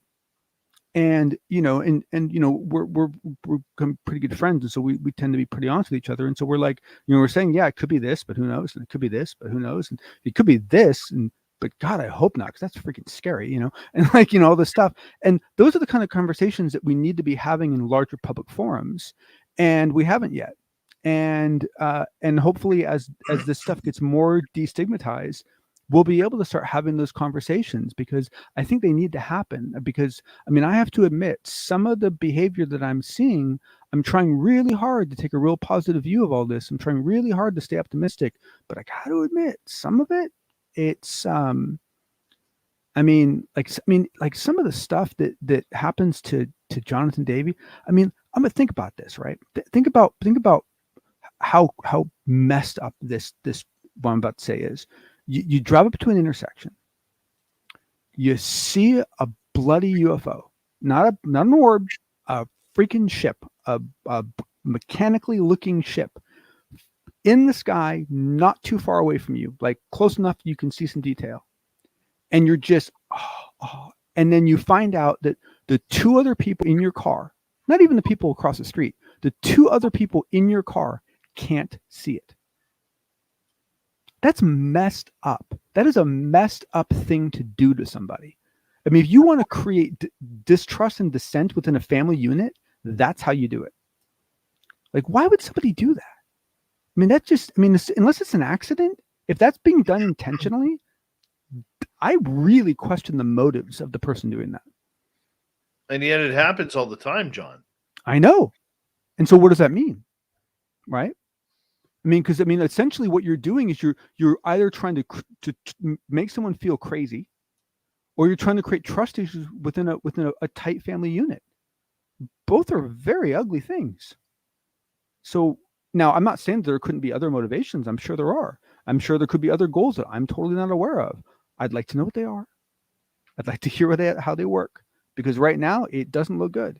You know, it's honestly, that seems like a prescription for driving someone crazy. I hear you. I mean, the whole point of seeing something is being able to look to the person next to you and see their eyes as big as, you know, bad use of terms, but big as saucers, right? Mouth dropped open, gaping at it. And you're like, can you see that? And they're like, right? That's what you want. You don't want to like go, wow, look at that. It's amazing. And they're looking at the exact same spot and they see blue sky. That's messed up. That is a very unfriendly thing to do. It really bothers me. Really, really, really bothers me. As a matter of fact, it's a lot of the stuff that's happened to Jonathan Davies really bothers me. I mean, the very fact that like these orbs were showing up when he was a kid and just following him around and then doing the same thing, showing up in the schoolyard at the edge of the grass. And he has no idea that no one else can see them and says, we should chase that. And everyone looks at him like, you're buggered out. You're crazy, dude. You lost your mind. And they start teasing him about it. Who does that to people? Those who cannot see. I don't know. It just, you know, if whoever's creating these objects or sending these objects can control who can see them and who can't, and there appears to be evidence that is so. Assuming that is true, someone's really got to talk to them about how they choose, because there should be some law about like proximity. True. If I see something and there's someone within 20 feet of me, I don't care if they're ready or not. They should see it too. That's only fair. That's only right. It's just bugs me. Bugs me. I am losing steam big time here. What did you mean? You drove away drove a bit this weekend, didn't you? I did. I drove down to the coast, went to see my mom, but I couldn't get in to see her. Oh, you couldn't shoot. She was still quarantined? Yeah, she's still quarantined. So couldn't do that. And then taught my nephew a lesson not to go head to head with me on brutally hot chicken wings. And then hauled my dad out with the rest of us to go play a round of mini golf, which we did indoors. And second hole, my son hits the ball up the ramp, and be damned if he doesn't get a hole in one on his second hole of mini golf. Nice. Very nice. Very nice. I've always wondered if like, there's games like mini golf that have a randomness factor to them, right? Like it's not all skill, And so I've always wondered, like in games like that, it will different kind of psi abilities manifest, Like if you have someone who seems to have a lot of influence over their luck, are they more likely to do well at a game like mini golf? No, I think it was just fluke. It was just fluke. He didn't know what the hell he was doing, but either way, it was awesome for him. No, I'm going to be having a real tired week this week because literally I got off the air with John in the group at 3:00 on Friday night. And then, excuse me, I was up at 6:30 to drive an hour and 40 minutes out of town because my son had 2 hockey games. Then we drove into Kamloops, went to the guitar store to check things out there. And then from there, we drove 4.5 hours to my old hometown, or 3 hours to my old hometown of Abbotsford, and met my dad and his buddy at the restaurant. My nephew and his fiance showed up. So we pigged out on food there. And then from there we went,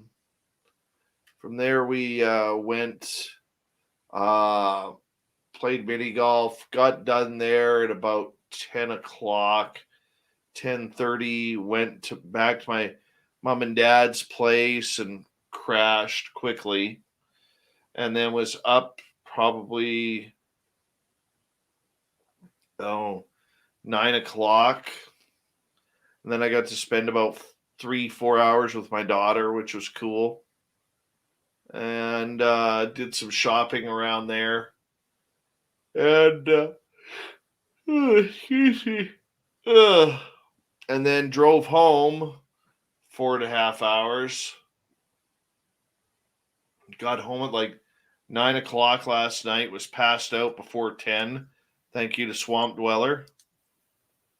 Then I had to get up this morning for work. Then tomorrow morning I got to get up earlier because I have to get my son to school. And what time does he have to be at school? He has to catch the bus for around 7:54. So wrong. And from there I got to go to work. So I was planning on doing some work this Thursday, but I think Thursday is going to be a dead day for Dave. You should get some sleep, man. You should get some sleep. Yeah. Hey, before you pass out on me, I mean, ask you something. And if you don't want to stay on the air, then we can talk about it later. I have editing to do, dude. I'm still here. Oh, okay. Have you ever tried to bend a spoon? No. I think it'd be kind of cool though. I watched one of these instructional videos this weekend, and I didn't get to work, but I mean, I wasn't in a state where I was really expecting. I wasn't really trying that hard. I wasn't really that into it. I wasn't in a good place to be doing it anyway. Because you have to be pretty like zoned in for that. And but it was really interesting watching this class get taught, because the guy who taught it, he's a funny guy, and he was explaining how like the first time he did it, within 3 days of doing it, he talked himself out of it. He basically convinced himself it was a fluke, and he ended up having to do it about 10 times before he really felt comfortable even saying to himself that it was possible, let alone telling anyone else it was possible. Which I thought was really interesting. I think that's probably a pretty realistic, view of how most people look at it, And the other thing I found interesting was that it seems like in most of the classes in the beginning, they don't do it hands free. They actually bend it with their hands, but they bend spoons that they can't bend normally. Like they try to bend it normally, and then through this process, they get it into a state where they can bend it quite easily. But it's not hands free like a Uri Geller sort of thing. It's basically you actually bend it with both. And then they explained that if you get really good at that, then you can move on to, trying not to touch it and only touch it with one hand sort of a thing. And it was a fascinating thing to watch. And I've talked to a surprising number of people who claim to have done it like once, right? They haven't done it more than once. They've just done it once. And so I'm really curious as to what's going on in this phenomenon. It's very weird. How do they do it? Well, basically what it is it's essentially a meditative practice. And basically the conclusion of the meditative practice is that you imagine kind of a ball of energy above your head, and you bring it down into your body, and you can kind of feel the energy in your body, and then you try to send that energy down your arms and send that energy into the spoon. And the whole idea, at least according to this guy, was that you're essentially just adding enough energy to the metal in that joint to essentially soften the metal so that it's bendable. And I've never seen it in person.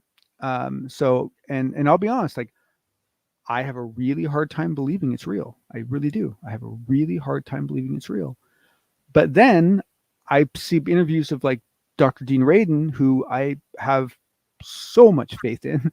And, someone asked him, have you ever bent, you have anything about spoon bending? And he goes, wait a second. And he goes into a drawer and he comes back and he holds up this spoon that's like totally bent over. And he goes, I did this once. And it's like, but what's interesting is this guy doing it. At first you do this meditative process. Then if that doesn't work, he has you stand up and you do it again. And he brings in a lot of things that other people have talked about the fact that if anyone does it, they have to scream that they did it really loud, and everyone has to get really excited for them. Right.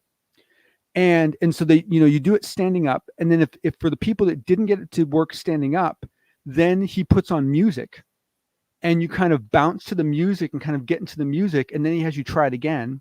And if that doesn't work, the next thing he tries is he takes the people that haven't done it and surrounds them physically with a group of people that have done it. And the people that have done it cheer them on, and they try to encourage that one person to do it.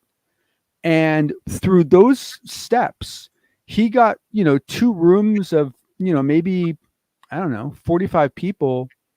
And essentially all but 5 of them claimed to bend something.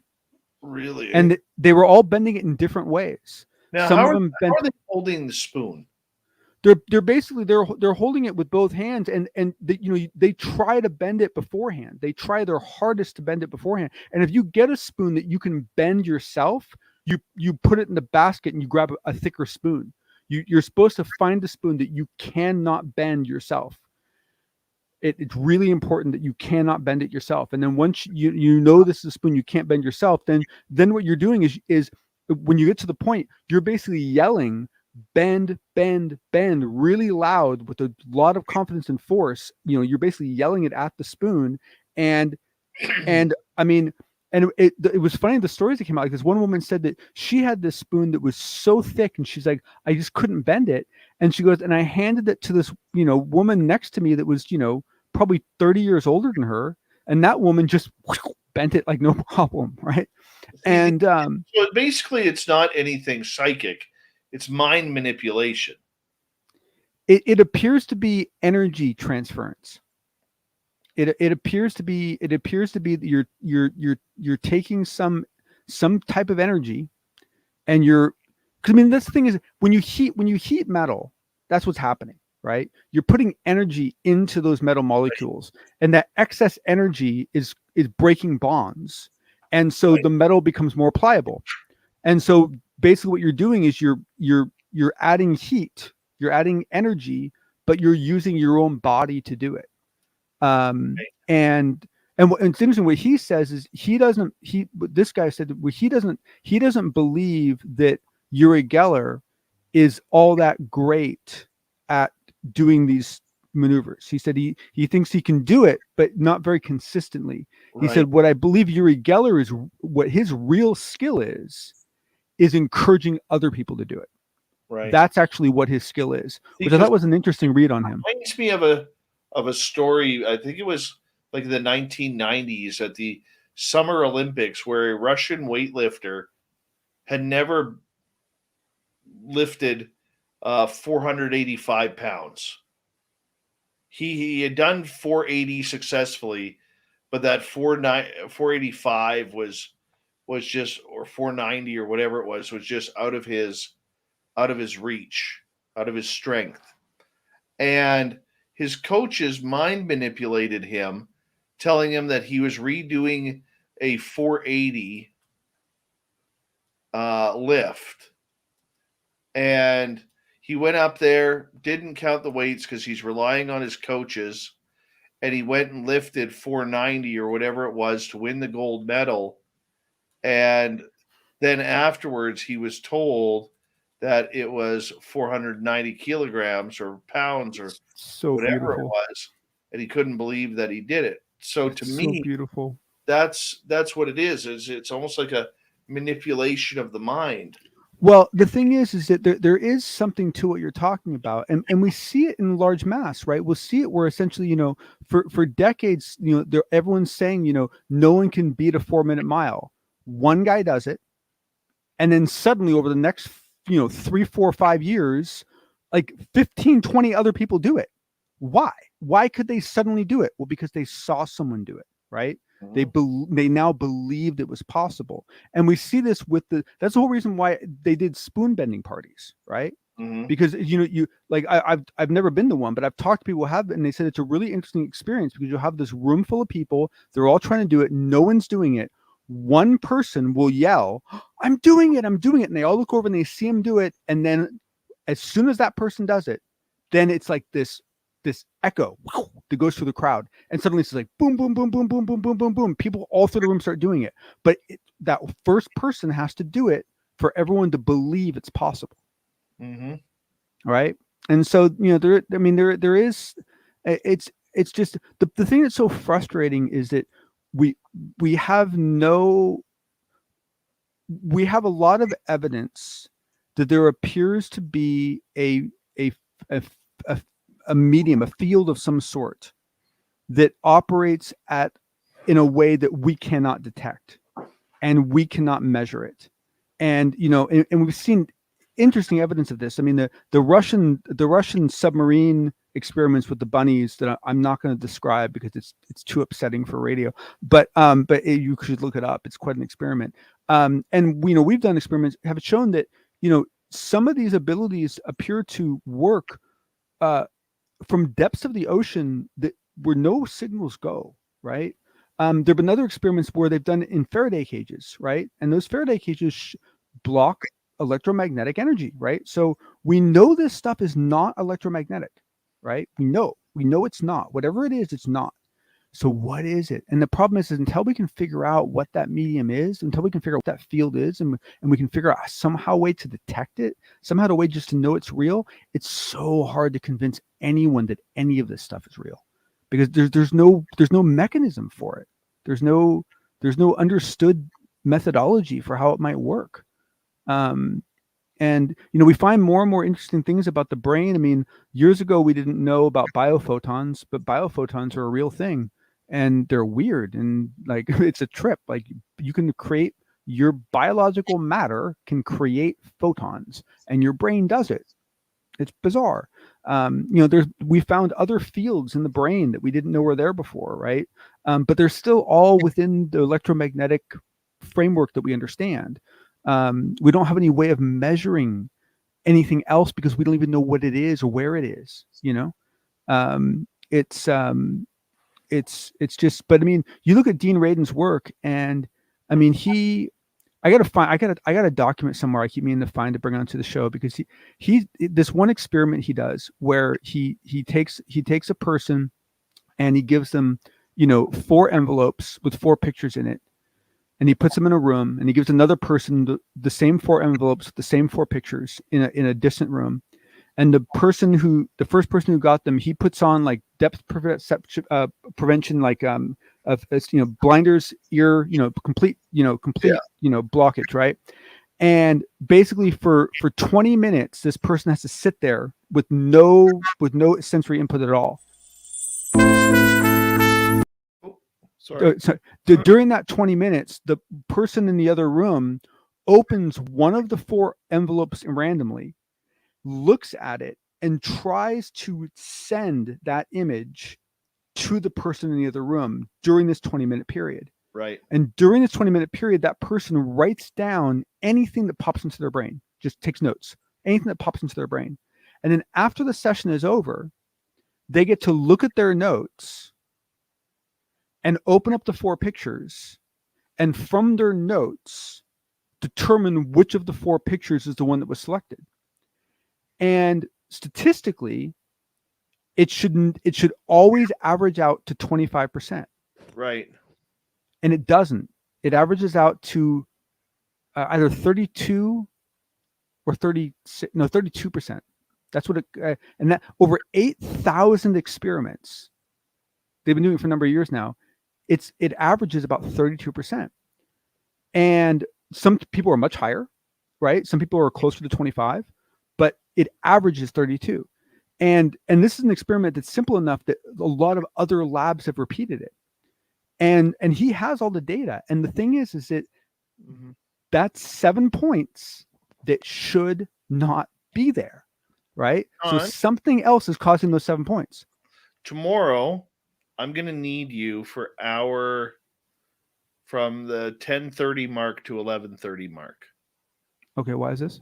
Because Daniel Otis, our guest tomorrow, can only go 90 minutes. Okay. So I'd be curious to break down what you said. Yeah, no problem. Yeah. That's easy. Yep. Thurston Howell III, how are you? Good to see you. On that note, guys, I am dead. I want to say a big thank you to Anya, Kat, G. West, Mark, Kaysen, Alicia, Spooky, Todd, and Black Dragon for the amazing super chats tonight. I want to say a big thank you to all the veterans who are tuning in. You always have a safe home here with us on Spaced Out Radio. Tomorrow night, Vice writer Daniel Otis, the Canadian side of ufology. What is Canada hiding when it comes to UFOs?